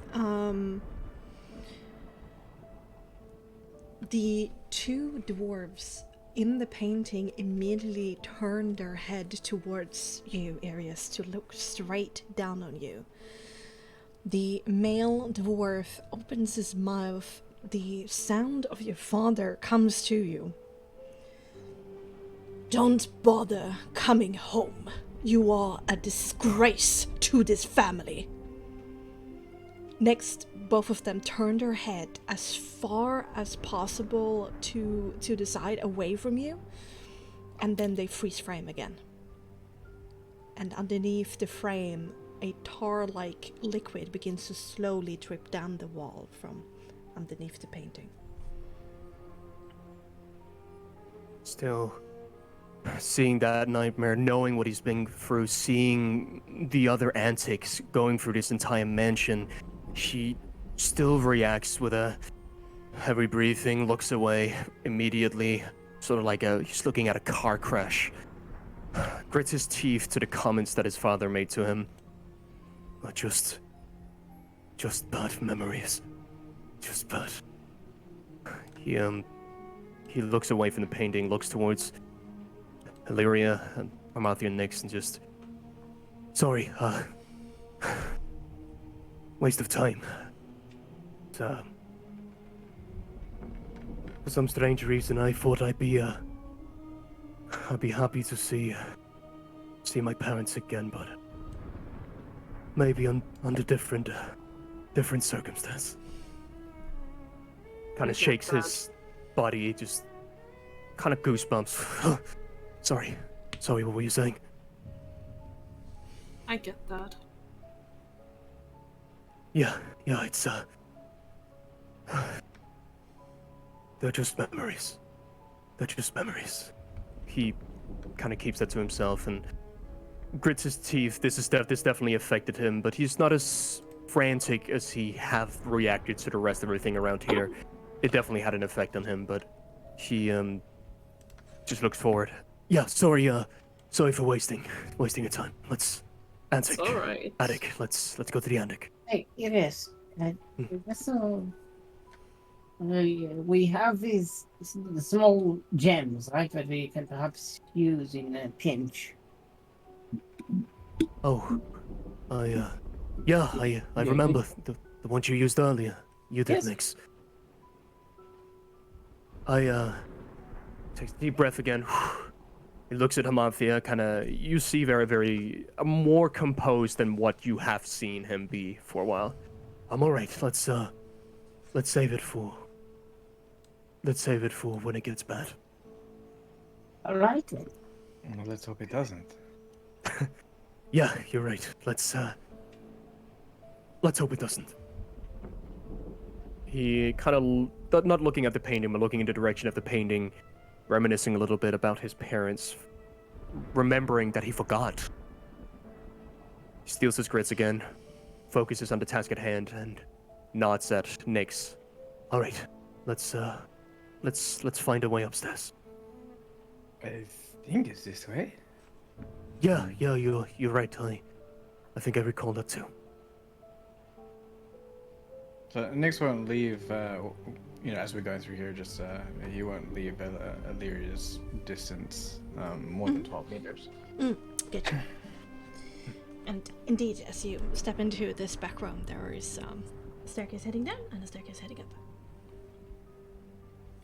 There's also a door that you haven't explored. I thought we went in this one. Yeah, but there is another one. Oh, there's Here. another one up here. All right. Ah, that's weird because. Yeah, like, wait a second. Like, Nyx will look at the door, like, say, wait, why is there a door here? It's like, wouldn't the ceiling be too high? Illyria. Strange, this door is here, no? The architecture of this building is crazy. Lyra, Is did you it? open the door? Yeah. Nyx will be. She's gonna poke her head in. Okay, Illyria goes first, yeah. Irius will be cautious, intentionally sort of staying a little bit behind until he hears what's in there. Lyra, you step into a shabby bedroom with 2 beds, a desk, a footlocker, a cabinet. It is in the state of somewhat of disarray, lacks a lot of personality. The only thing that you notice that is strange and out of order is the bloody handprint on the cabinet door over here. Excuse me? A bloody handprint. She's gonna open the cabinet door.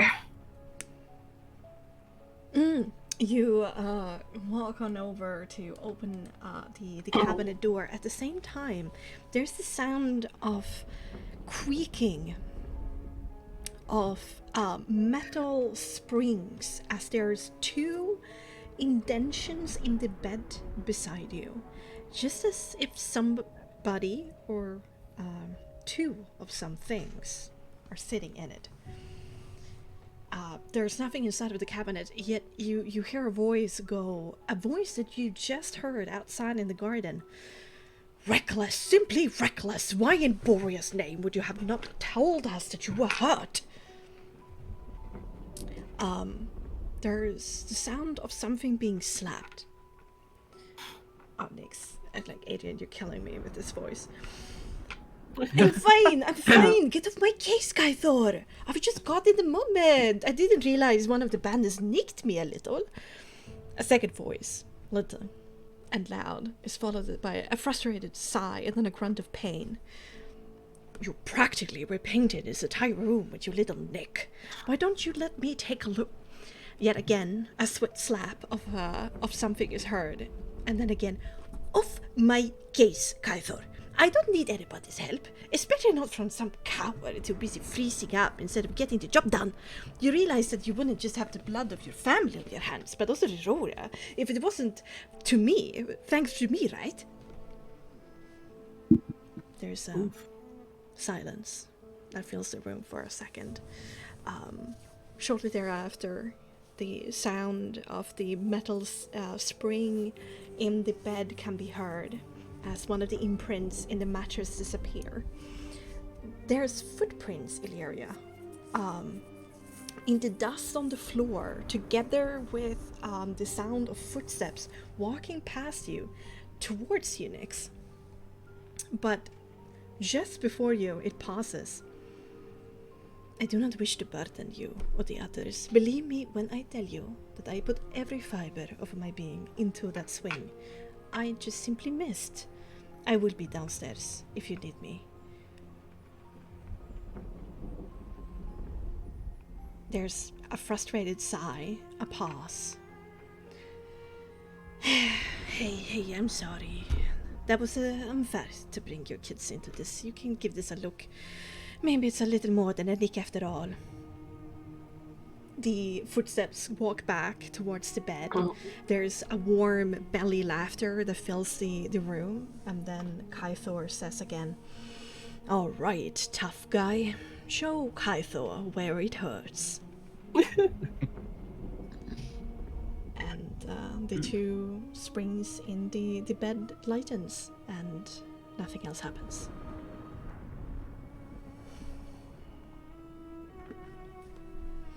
These last two were friendly to each other. No, it wasn't just like colleagues. It really was a family here. Well, I mean, I'd say they probably weren't much unlike, our little group. It sounds like they've been together for a lot longer than our little group, though. Well, true, there aren't that many of us left. What do you mean? Many of us? Many of who? Well, when we came here with Asphoda and Calvin.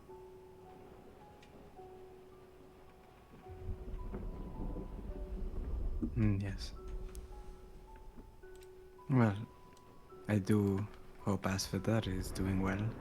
I'm sure she is. She's tough.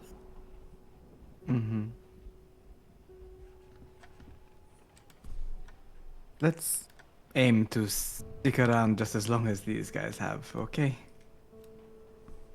And let's hope this whole thing ends better for us than it has for them. Agreed. I would not like to be in the dirt. Oh. At least not yet, and not under the pretenses that they are. Out of interest, is there anything in here? Go ahead. Prefer not to be turned into a vampire, but I don't think there's anything here. If we are going to face against one of them, if this was their rooms, maybe there's something of note here that might help us in our Over there objectives. was empty. She's kind of gonna turn around, have a look at that desk or whatever. The room is a little bare. And it's worth a cursory glance. As you turn to look at the room again, Illyria, there's some weird sound of something rolling. And it gets louder, but it's like tiny.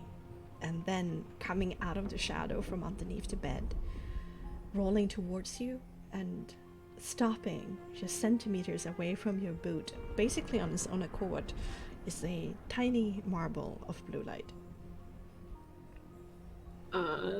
There smiles a little and picks it up and turns towards Nyx. As my voice is giving up on me. Oh.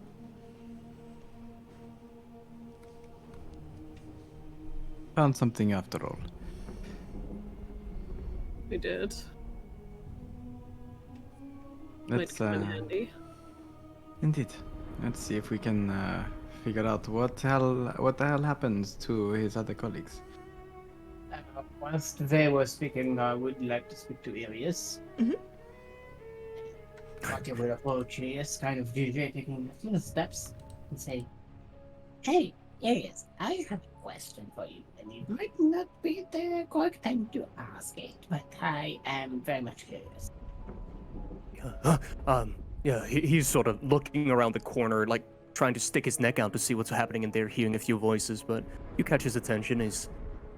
Well, this seems like to be the perfect place for Oh, to win. untimely things. Well, I think I'm going to catch you a bit off guard with this one, but do you remember any hobbies that you might have had?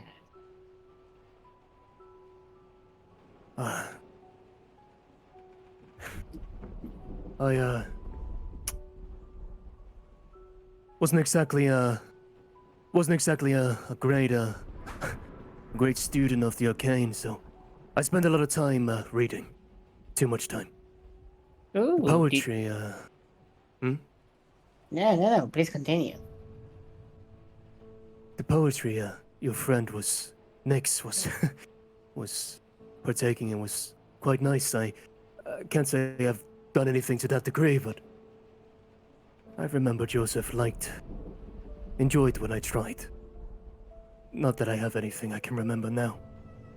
But besides that, my life was devoted to my books. I see. That was a bit more than a hobby, but perhaps once we give you a little bit more of a nudge to your little memories, perhaps, maybe you can return to your hobby in the free time that we would have. He gives you a very, like his eyes calm, like his brows don't furrow as much, and kind of his shoulders relax, giving you a genuine, heartwarm smile. Yeah, I haven't thought about that for the past 4 years. That would be nice.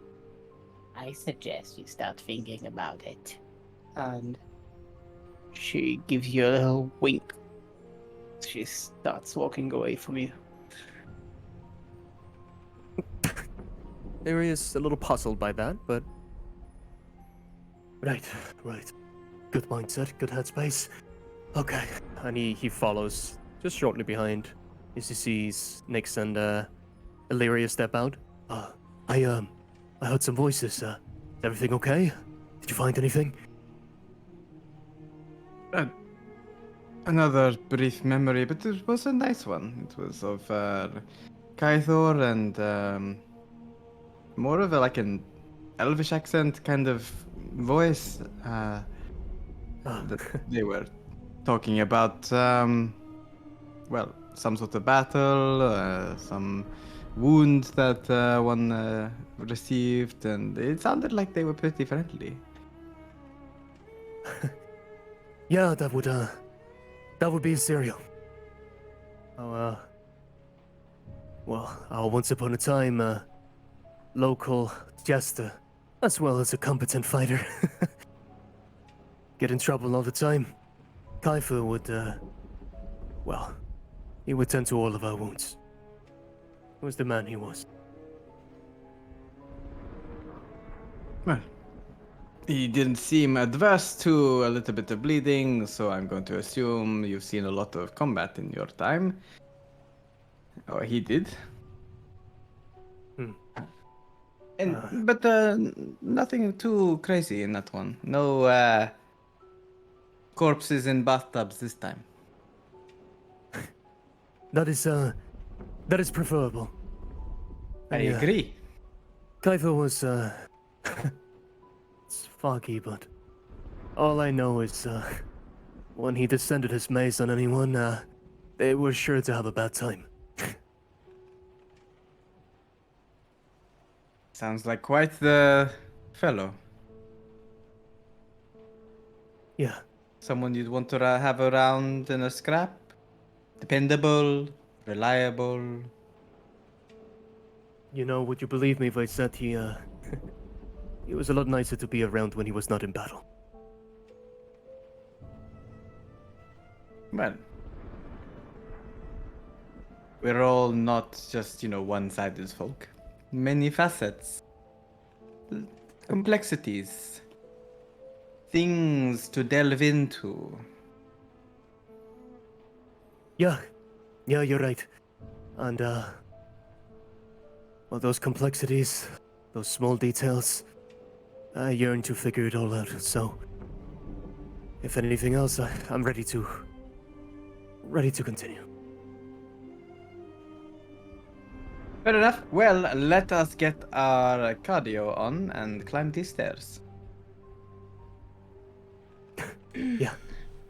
Let's go upstairs. Up the stairs we go.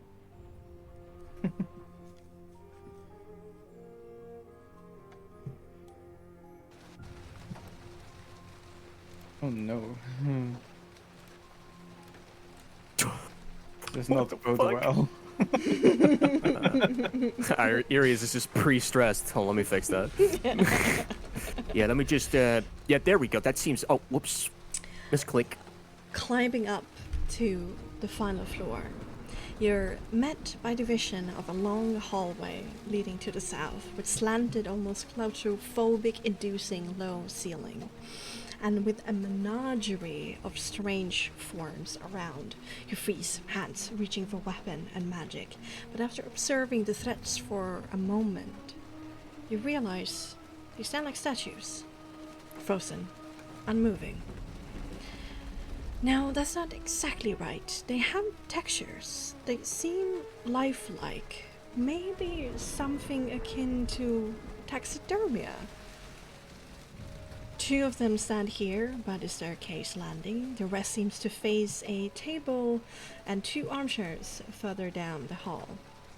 It's a bit far away for now, but you do spot an inkling of some movement happening down there. There also seems to be a bookshelf and a door beside it. The rest of the space here seems to be cluttered by various discarded, toppled, shipped, worn furniture in haphazard piles and placements. Especially so spotted within the dark gloom of a second hallway that heads eastward from where you stand.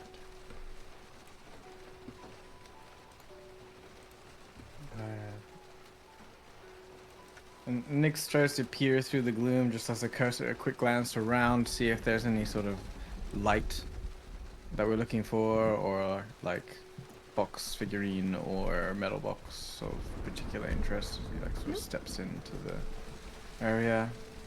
But you can see. Ring any bells, Iris? A fan of stuffing animals, are we? Sort of steps up too, gets a glance. Ugh. Well, maybe this is one of the memories I'm not interested in having back. I don't remember having any of these things in my My house. Sure, you're holding them for a friend, right? Right. At least I hope so. Would glancing towards the table in the middle, he be able to see the chessboard from here? Yeah, looking at it for a while, you realize that it's a chessboard. Here, since so much attention is there, let's do this. Mm-hmm. Okay, that's creepy. About those hobbies. Okay, load animated assets, please. I'm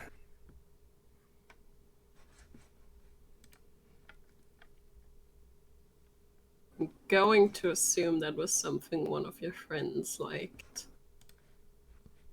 I don't remember. There was something up here, but I feel like no, that's right. That's why I'm here to remember. I don't know. I know Revoa was strategic. Like to know her enemy. Maybe we'll find something about her here. Well, if she was strategic, chess would be all sorts of strategy, right? Right. Did real quick, did Irius remember that he played with her? Yeah. Since Okay. you remember this was something you did often when you were born, so yeah. Right. Yeah. I remember spending some time up here with her.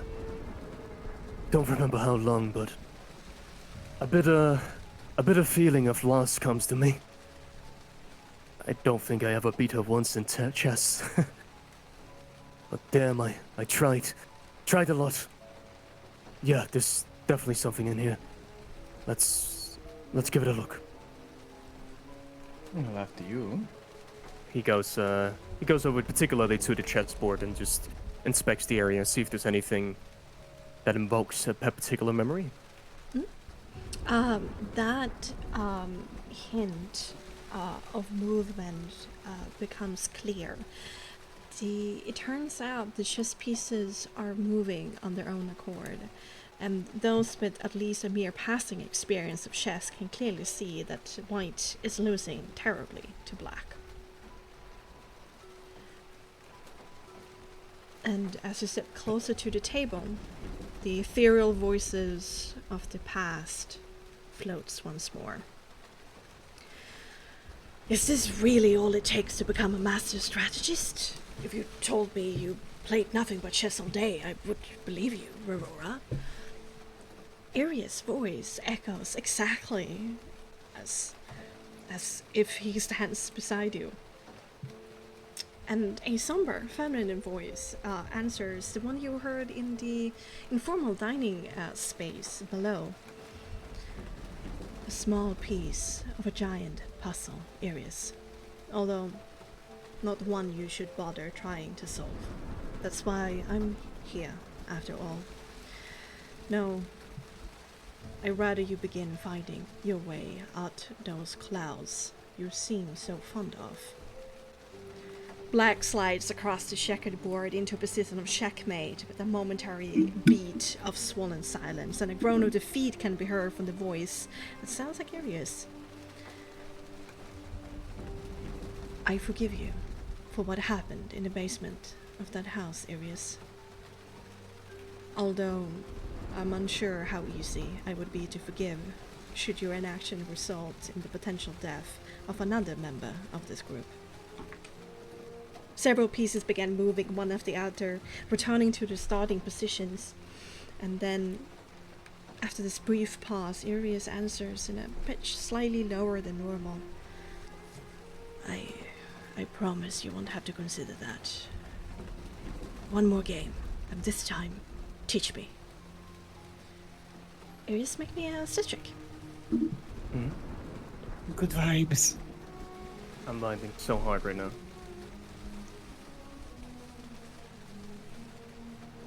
16. Oh god. That is what you need now, I think. I hope. Yes, no stress. God, A this guy's success. So chill, so mellow. Too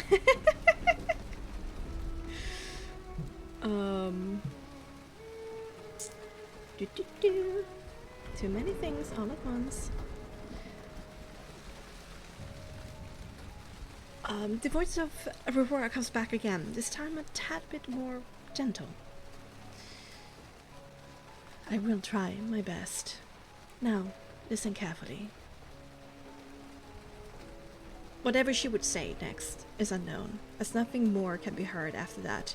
Instead, operating in the air above the chessboard, there's a small glass bead shining with an inner blue light. It levitates for a moment, then falls onto the chessboard with a dull thud, rolls, falls into the carpet, and rolls a little bit towards Arius, and then stops. He looks down at it and bends down, picks it up, sort of holds it up in the air, inspecting it a little bit. And he says to himself, "Well, it's good that you're looking out for me. Because anytime I need it, it's right now. Thanks." And he takes it and he pockets it for now. Right.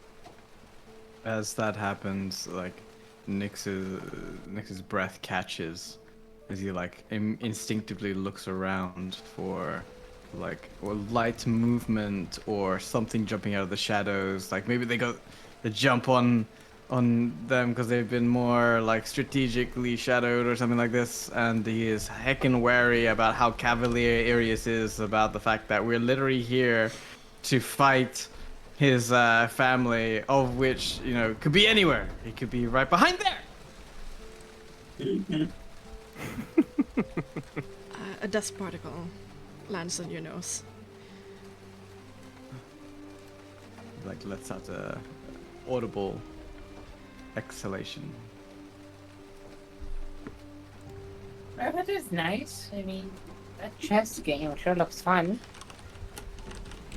Arius turns around, kind of looking around. Fun. I concur. That's a shitty fucking game. He sort of like walks to like away. Lyria kind of like laughs a little. It's like, I didn't know, but the pieces looked good. Never mind. it's I a game for smart people. only the smartest. Is it worth going through the bookcases? I have this eerie feeling that if I turn my back anymore to these things, I might end up having them start moving or something. I don't know.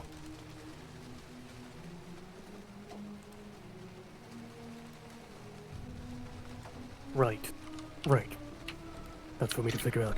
Oh, that's you, Adrian. Oh. I was like, Yeah, just what's so wrong that with my screen? Sorry, I'll turn it off. I just want. No, it's okay. You want to check the 12-meter distance. I What get it. happened? Yeah. I don't know if I do it darker, does it make it easier? Sure, that's okay.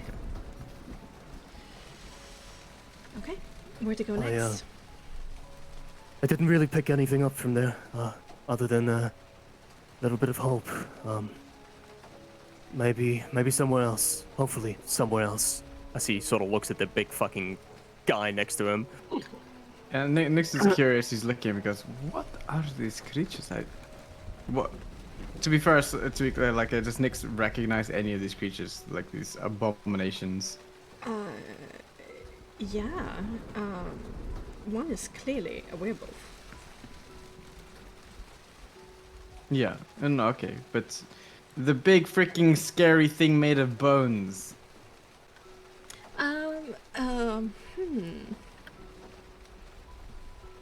Like, was it in a campfire, like, scary story, or? You don't have any I think academics that would work for this. So just make me a straight intelligence and see what happens.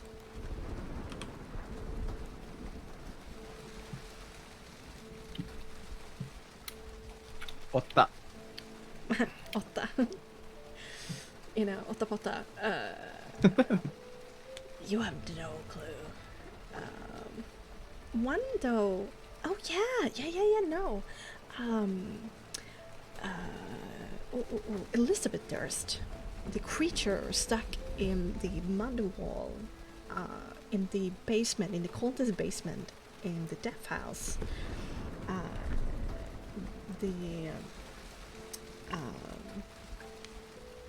What's the word? She turned into. Ghast. Yeah, the ghast. Yes, this is for sure a ghast. Nix looks warily at this collection, and then to Irius, like there's something wrong with him. I mean, there is something wrong with him, but you know, even more so. If I had any So- answers for you, I'd give them to you. But I'm just as terrified. Sure. For a friend. He gives him like this side-eye glance, like something messed up about you, dwarf. And says, "Alright, well, no lights here, no personal effects. I suggest we, I guess, start from the top. Work our way down. I have no idea, unless you can point us in a direction." This is the right spot. I know that much. Whether Varroa is here is a whole different question. Let's Right. just check the entire attic. That's the best way. Check the entire attic. Sure. Why not? The whole thing. Just for you. He seems a little frustrated at those comments. It's like, do you think I just remember this stuff? Yeah. You killed 2 of your friends, you should better remember. I guess we're going. Where are we going? Where do you guys think? So there's a door down here, right? There is, Yeah. but it could be... The- Okay, and it makes no difference, I suppose. We'll figure Northeastern it out. hallway and then the door down here. Okay. Should we open the door? Yeah, we sure. have the ability to do so. Yeah, we do. Lick it.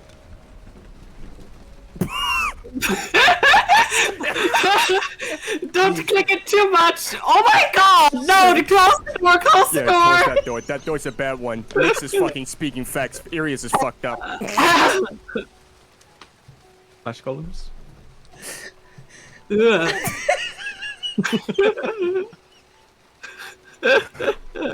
Did you? He looks at Lyria. You saw that as well, didn't you? Irius, The giant spider. Irius, make me a stress check. Like, open the door. Closed door. You saw for a second a space with more unused, dusty furniture and knickknacks. A door I'm leads. so sorry! I chose the wrong path! There was a door past the spider, and yes, home to the largest taxidermized creature yet. A gigantic, vicious-looking spider. And Arius, you discover keenly that you suffer from arachnophobia. So, you freak out. You get an acid reflux from your stomach as you feel nauseous. You were about to vomit. This is not fun. Let's see. You rolled 9. It makes sense.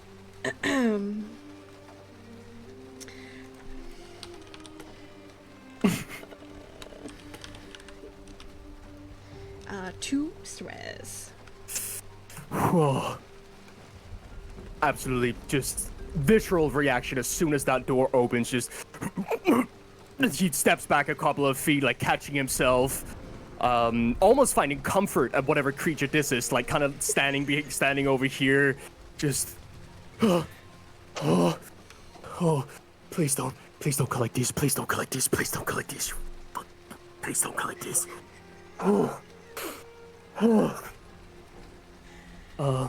He he looks towards Nyx with the comments of disapproval and understanding that, yeah, you're right. You're right, this is sick. This is fucking sick. Please, do not be collecting these areas. Can we go the other way? We Please. can go the other way. Alright, let's go the other way. What's in there? I mean, Giant. you can have a look, but I'll take areas if we're gonna move a little bit away. Like, it's not like you, Illyria, to shy away from anything. Just Oh, I mean, I will gladly set that thing on fire. said what? You haven't told me what is in there. Oh, it's a giant spider, a giant taxidermied spider. Oh, Oh, why would you do that? It's a spider. It's not even a fluffy. Nyx, like He's just gonna stop like it before that door opens again. He's gonna immediately run over here. Nyx shudders from the last time they had a spider encounter. Yeah. And says, "Yeah, let's leave that door closed for the time being. I'm sure there are other places." Yeah, let's try the other way, right? Right, Anatia? Yes, other way. Yes, we don't want to eat spiders tonight. Yes. As you say that and finish that sentence, turn around seeing Irius, he is fumbling into that backpack with that little marble of hope he just found. He is like an addict needing his relief. He crushes that motherfucker and just... I think Illyria has 2 of those right now, so as soon as he has calmed down a little, she'll hand him one of hers. And, Yeah. like, you know, like, put that in your pocket for when you need it. Yeah, thank you. Yeah, fucking spiders. Fuck them. Alright, Don't fuck spiders. right, don't fuck spiders. Nyx gives Illyria the side eye. What? Like if that was, he was like checking to see if she was referencing him. Yeah. I don't think you ever fuck. Did you ever fuck a spider? Please don't stop talking about fucking spiders.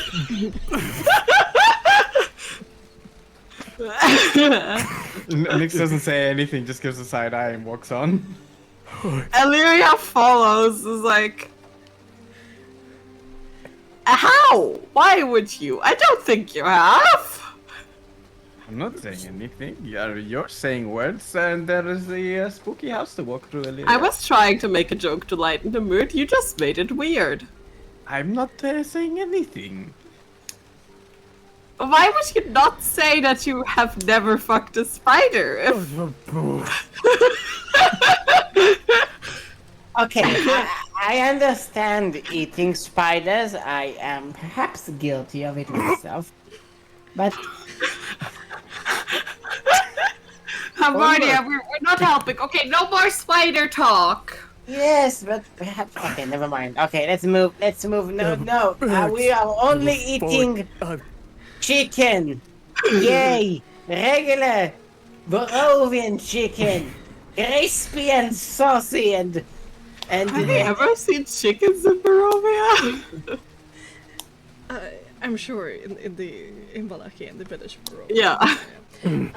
You know. So wait, did you crack one of the Oh yeah, tiny he marbles? took the one that he just picked up from the chess game. He cracked.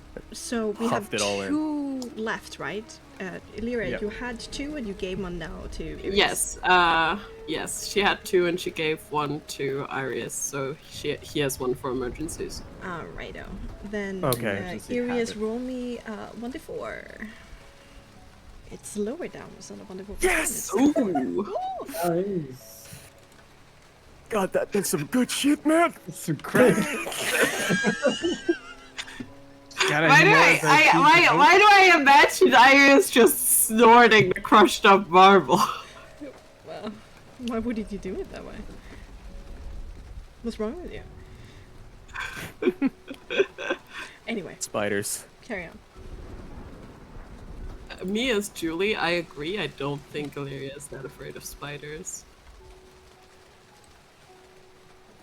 Truly very much is. I never ate a spider. What? Oh, okay. So like Is from that a- this point here, Nix can see through. I don't know if you can see with the windows being rainy, but you can see this giant spider in the middle of the room. No, you're looking out into the courtyard. Yeah, there's a window here too on the other side of. Oh yeah, Oh. that's true. Yeah, it's very very rainy, but yes. you Are can there see. are there curtains? No. You want to close the curtains? Okay. Well, at least we know where we are, and I guess we're moving on around. I mean, Illyria's gonna stay at the window for a while and is gonna tell Iris not to look out the window. You don't have to tell me twice. Don't have to tell me twice. If it's I'm telling serious. myself it twice.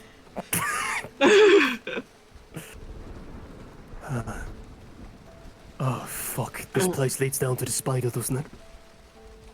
It might. Alright. Yeah, let's switch scene here. Oh god. What is that? Man, take me back to the spider. Yeah, I want to go back to this. What the hell? Okay, this In is. this dark and exceptionally dusty corner of this attic, there's horrific doll-like creatures frozen in place. But when Arius takes a step back in surprise, they suddenly come to life. They scurry into the corner, furthest away from you as possible, where they stand, tremble, and shiver, looking at Arius underneath covering hands. Arius, stress check.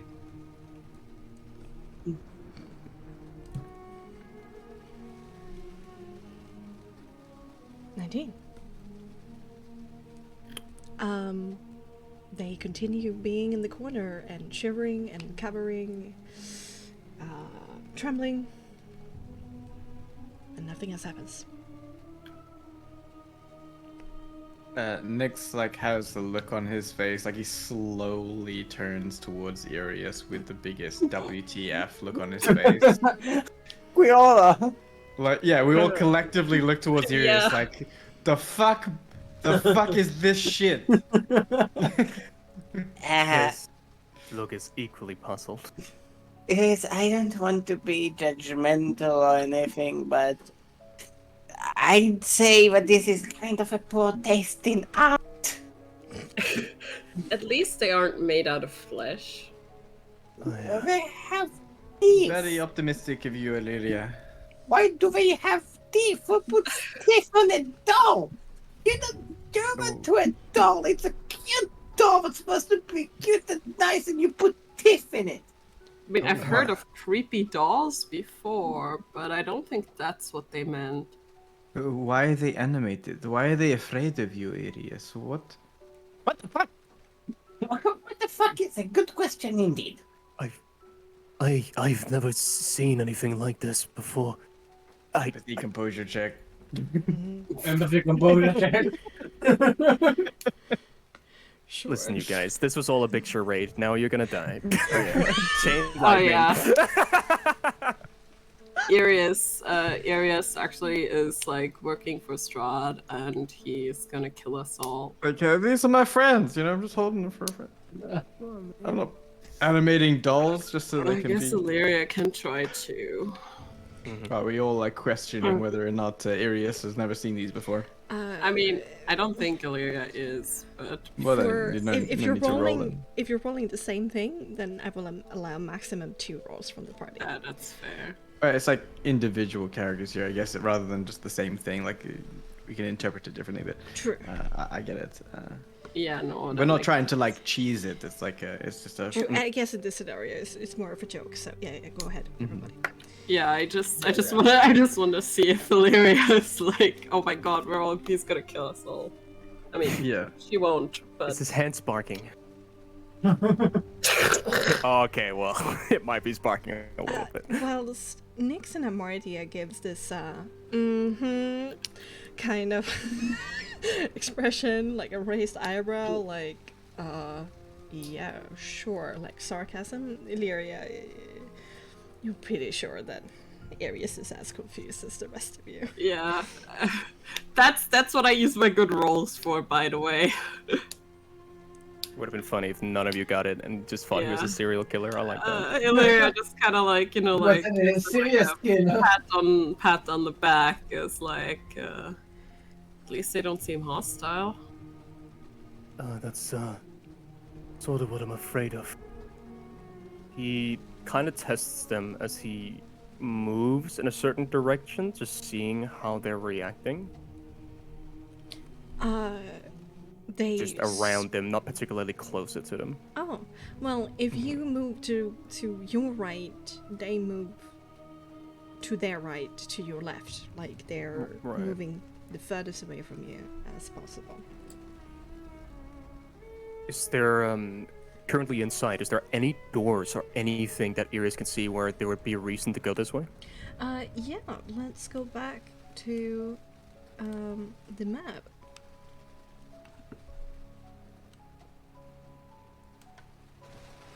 The hallway makes a turn down there, it seems. Delivering you back To the spider. to the spider. You thought you would get away from it. Oh yeah. Okay, I really have no clue what the fuck these things are. But sort of seems like they're scared of me. Well, there's 4 of them. Do they have any likeness to your family in any way? He thinks back. There's 5 of them. Oh, there's 5? Sorry, I counted 4. You, That's fine. You seen what Kaifu and Joseph looks like? No, not a single resemblance. I have no clue. I'm telling you. Actually, Arius, actually at this point, make me an occult intelligence. Yeah. Occult intelligence? One sec. Your memories are completely back, so it's gonna be pretty high difficulty. Okay. These servants of the manor house.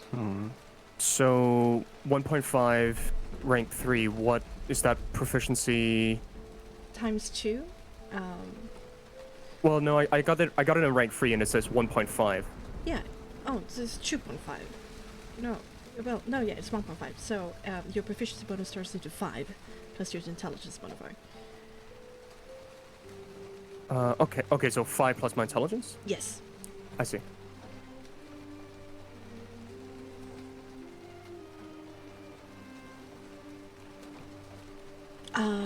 No. You're a little bit no. You still don't know. It's kind of freaked out and picking up the fact that they're looking at him like that. He will keep complete eye contact with them as he tries to make this corner. Kind of gesturing towards the rest of the group. Well, I don't know if they're gonna start biting. I mean, Jesus, I've seen these things. So maybe this is the time we go. They seem sentient, at least, if they're trying to get away from you. Clearly scared of you.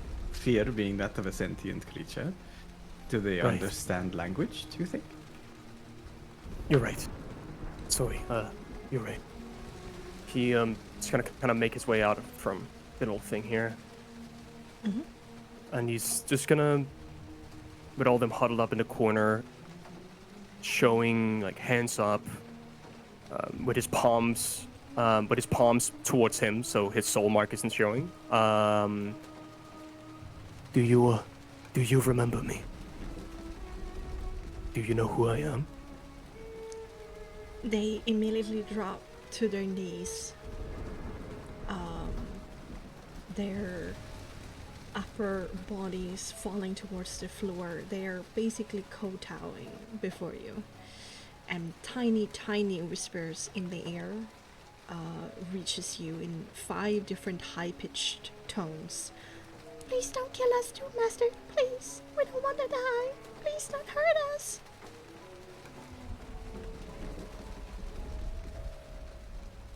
Taken aback. Master, he's one of the Were these one of our guests? Maybe some of the servants? I've never seen these bodies before, but... Master... I'm not sure. 7. Are you... Why do you call me Master?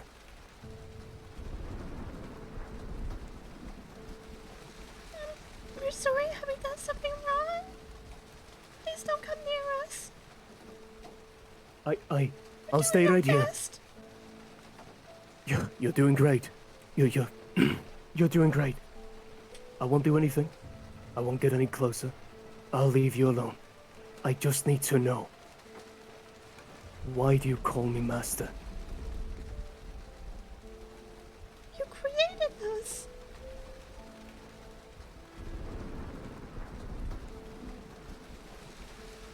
He sort of looks back to the group with a puzzled look.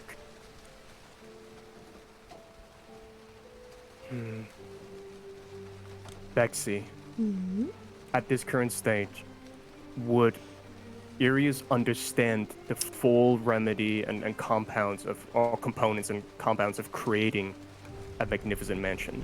Yes, I think at this time it clicks. I think you Okay. gained your memories enough to understand the mechanics of your spell. And indeed, you can create a number of invisible servants when you cast the Magnificent Mansion spell. But these have taken some kind of physical form. And they're scared shitless of their own creator. I created you. The mansion. He sort of looks back to the others.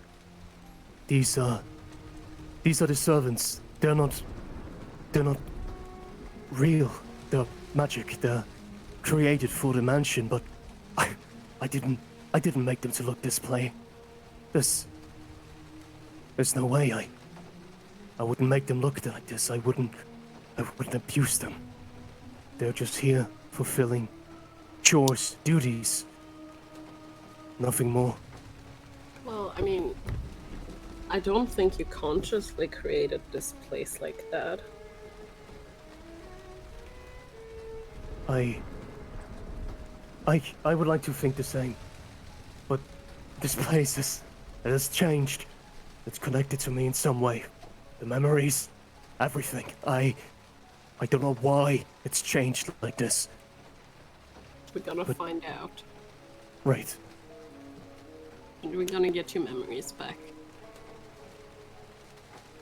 He looks back towards the servants. You've done a good job. Thank you for your service. You can relax now. Take the evening off, do what you like. You don't have to serve me anymore. I don't know, firing helps them. Can you, yeah, get out of here. You're off the payroll. Freeloaders. That is, well, unfortunate, but you handled that well, Irias, I think. They just continue to bow up and down. They're farthest away in the corner. Alright. Kind of seeing how hopeless it is, he's gonna go pick one of them. No, he's just gonna keep going. Booters! Oh. So, how are we gonna handle this? Well, it looks stuffed. Right? I Shit. think so. It is. It's stuffed. Right? Well, we can take a bite out of it and... Illyria is gonna walk Please do up not take a bite of it. and like poke it with her rapier. Oh. Yeah. Ares is it's standing behind. stuffed. Oh. What can I say? This is... It's not gonna come to life anytime soon. yeah, sure. Maybe we should burn it just to make sure, you know. Are we sure we want to start a house fire right now? I don't want to start a house fire. I want to start a spider fire. Considering this But what if the spider. fire gets out of control? Well, we'll have one dead spider then. We are at the top of a large mansion. Fire is hard to outrun. Yes, Yeah. but so is a spider. I mean, Take my chances with I'm spiders. pretty sure the spider is dead. Oh look, a door. Yeah, yes, a door. Yes, a door. He's gonna go up to Nix immediately. Yep, door. No. I think everyone is just like skedaddling. I think I found a light. Hidden away in this corner of the attic is a nook with a slanted roof. It might serve as a bedroom, as a mattress is laid across the floor on the far side of the room. It's a bit cluttered, but beyond the normal items you would suspect in somebody's bedroom, there's a few notable points of interest on the central table. There's an open notebook with an inkwell beside it, as well as a metal strongbox with a blue dark light shining from the crack in between the body and the lid.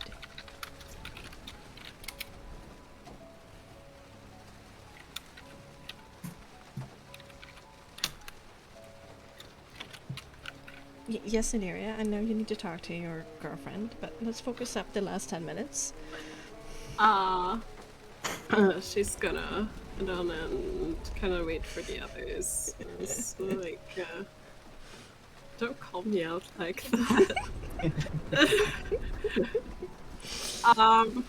And it's like, Arius, do you wanna do the honors and get away from the spider? Yeah, get away from the spider. Right, okay. Go close the door. Close the door! Wait, how the fuck did I do? Can I open it?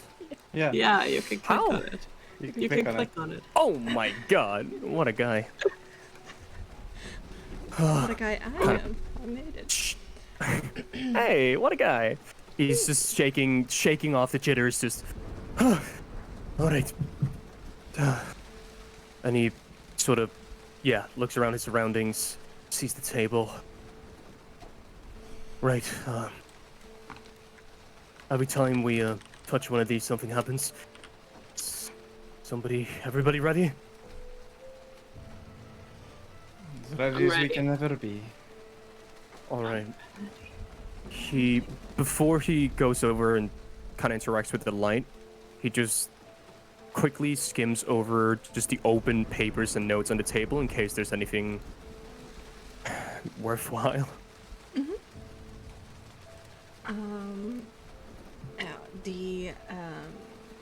The open book sitting on the table has writing that you can read. If you go into handouts MN, you will find a diary entry in Attic Nook.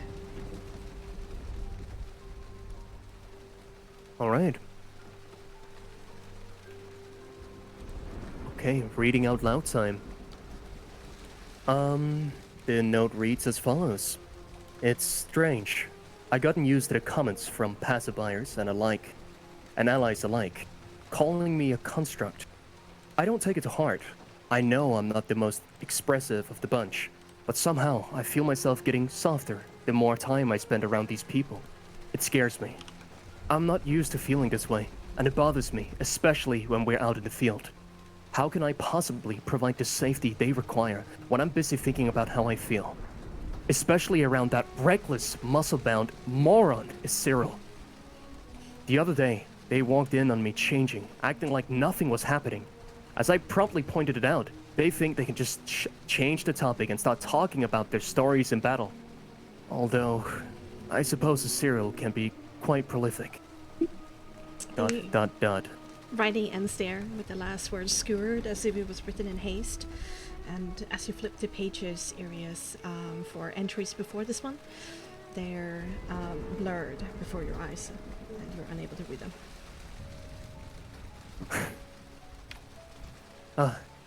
He read that note out loud for everybody as well. I never knew it was like that between those two. Well, I suppose that is some good luck for what's about to happen. You all ready? You asked us that I'm once ready. before. Yeah, right. Sorry. And he just goes up to the blue light and tries to touch it. It's a small chest, not but 30 centimeters long, 50 centimeters wide, with a rounded lid. Inside, there's a neat array of medals, a folded piece of paper, for which underneath it, the blue light can be found.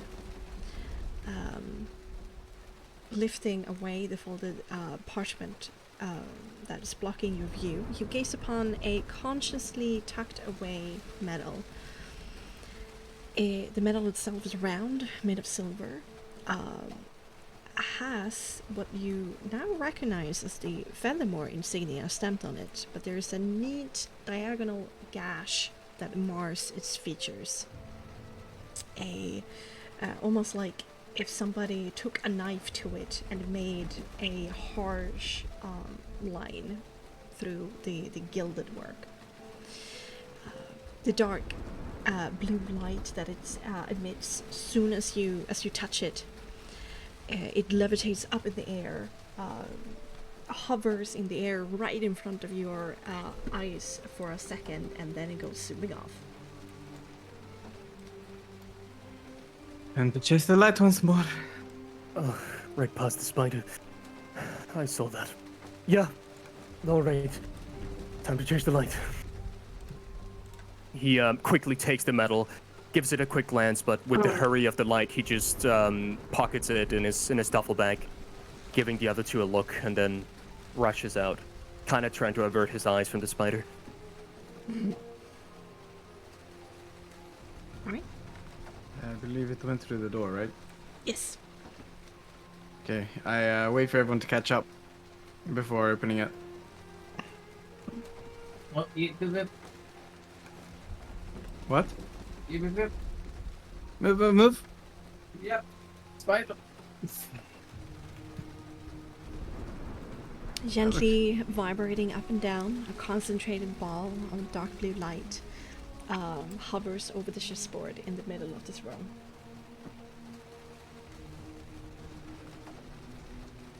Nix enters the room warily, looking left and right. Yeah, in similar vein, Arius is looking at all the taxidermy. Would it be an idea to destroy these things just in case? Like, I just have a bad feeling. If we could. I mean, so far, I don't. Do you think they'll come to life? I have no clue.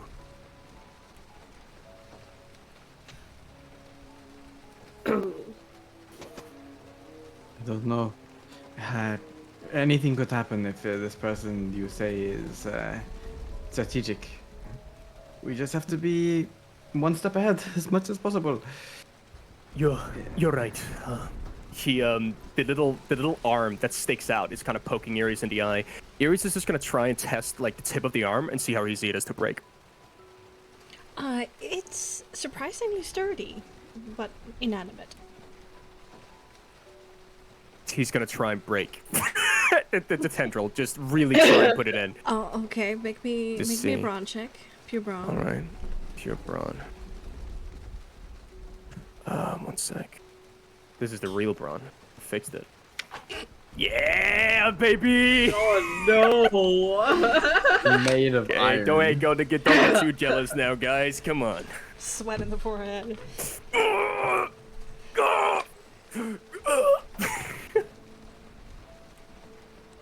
Enough playing, Irius. It's time to face your memories. We're here for you. We're not breaking it. All right. Yeah. He gives up on that hopeless endeavor and looks back to the others, looks back to the light, and he begins approaching it. All right. Approaching it, the blue light dissolves and loses its shape, running around your fingers as if it was made of water and then fading away. Shimmering into view before you is a monochromatic shape of a muscular woman dressed in medium armor that is well used. She grabs onto a spear with its butt planted firmly in the carpet beside the chair. And as her gaze locks with Arius, she calmly stands up from the chair, readying her worn shield, and says, "You shouldn't have challenged me. I know you, and what you fear. I will not allow you to go on any further." There's the sound of several points of cracking noises as the giant spider comes to life. Oh, you've gotta be kidding me. Hamathir was fucking right. Hamathir is the smartest character in this fucking group. I told you to burn the spider. We're like, no, we don't want to hurt him. You gotta laugh, but I'm pretty sure she is literally the smartest character in this group. Worse, it disappears from sight and then reappears in the room beside you. It seems to be a face spider. Gross. Gross. They gross, just gross, put her! gross, gross. And that's going to be it for tonight's episode. I Curse told of you to Medusa. burn the spider. I told you. I told you. I told I'm you. so. I stabbed it and nothing happened! I thought we were fine! You don't. You're right. That's a good point, Bexxy. It should have like 1 HP right now. Yes. Yes. It should have. It should be like, you know. You should roll on the God. serious spider injury table. Spider. The spidery table. Harry Potter it. Okay, put some roller skaters on that bitch.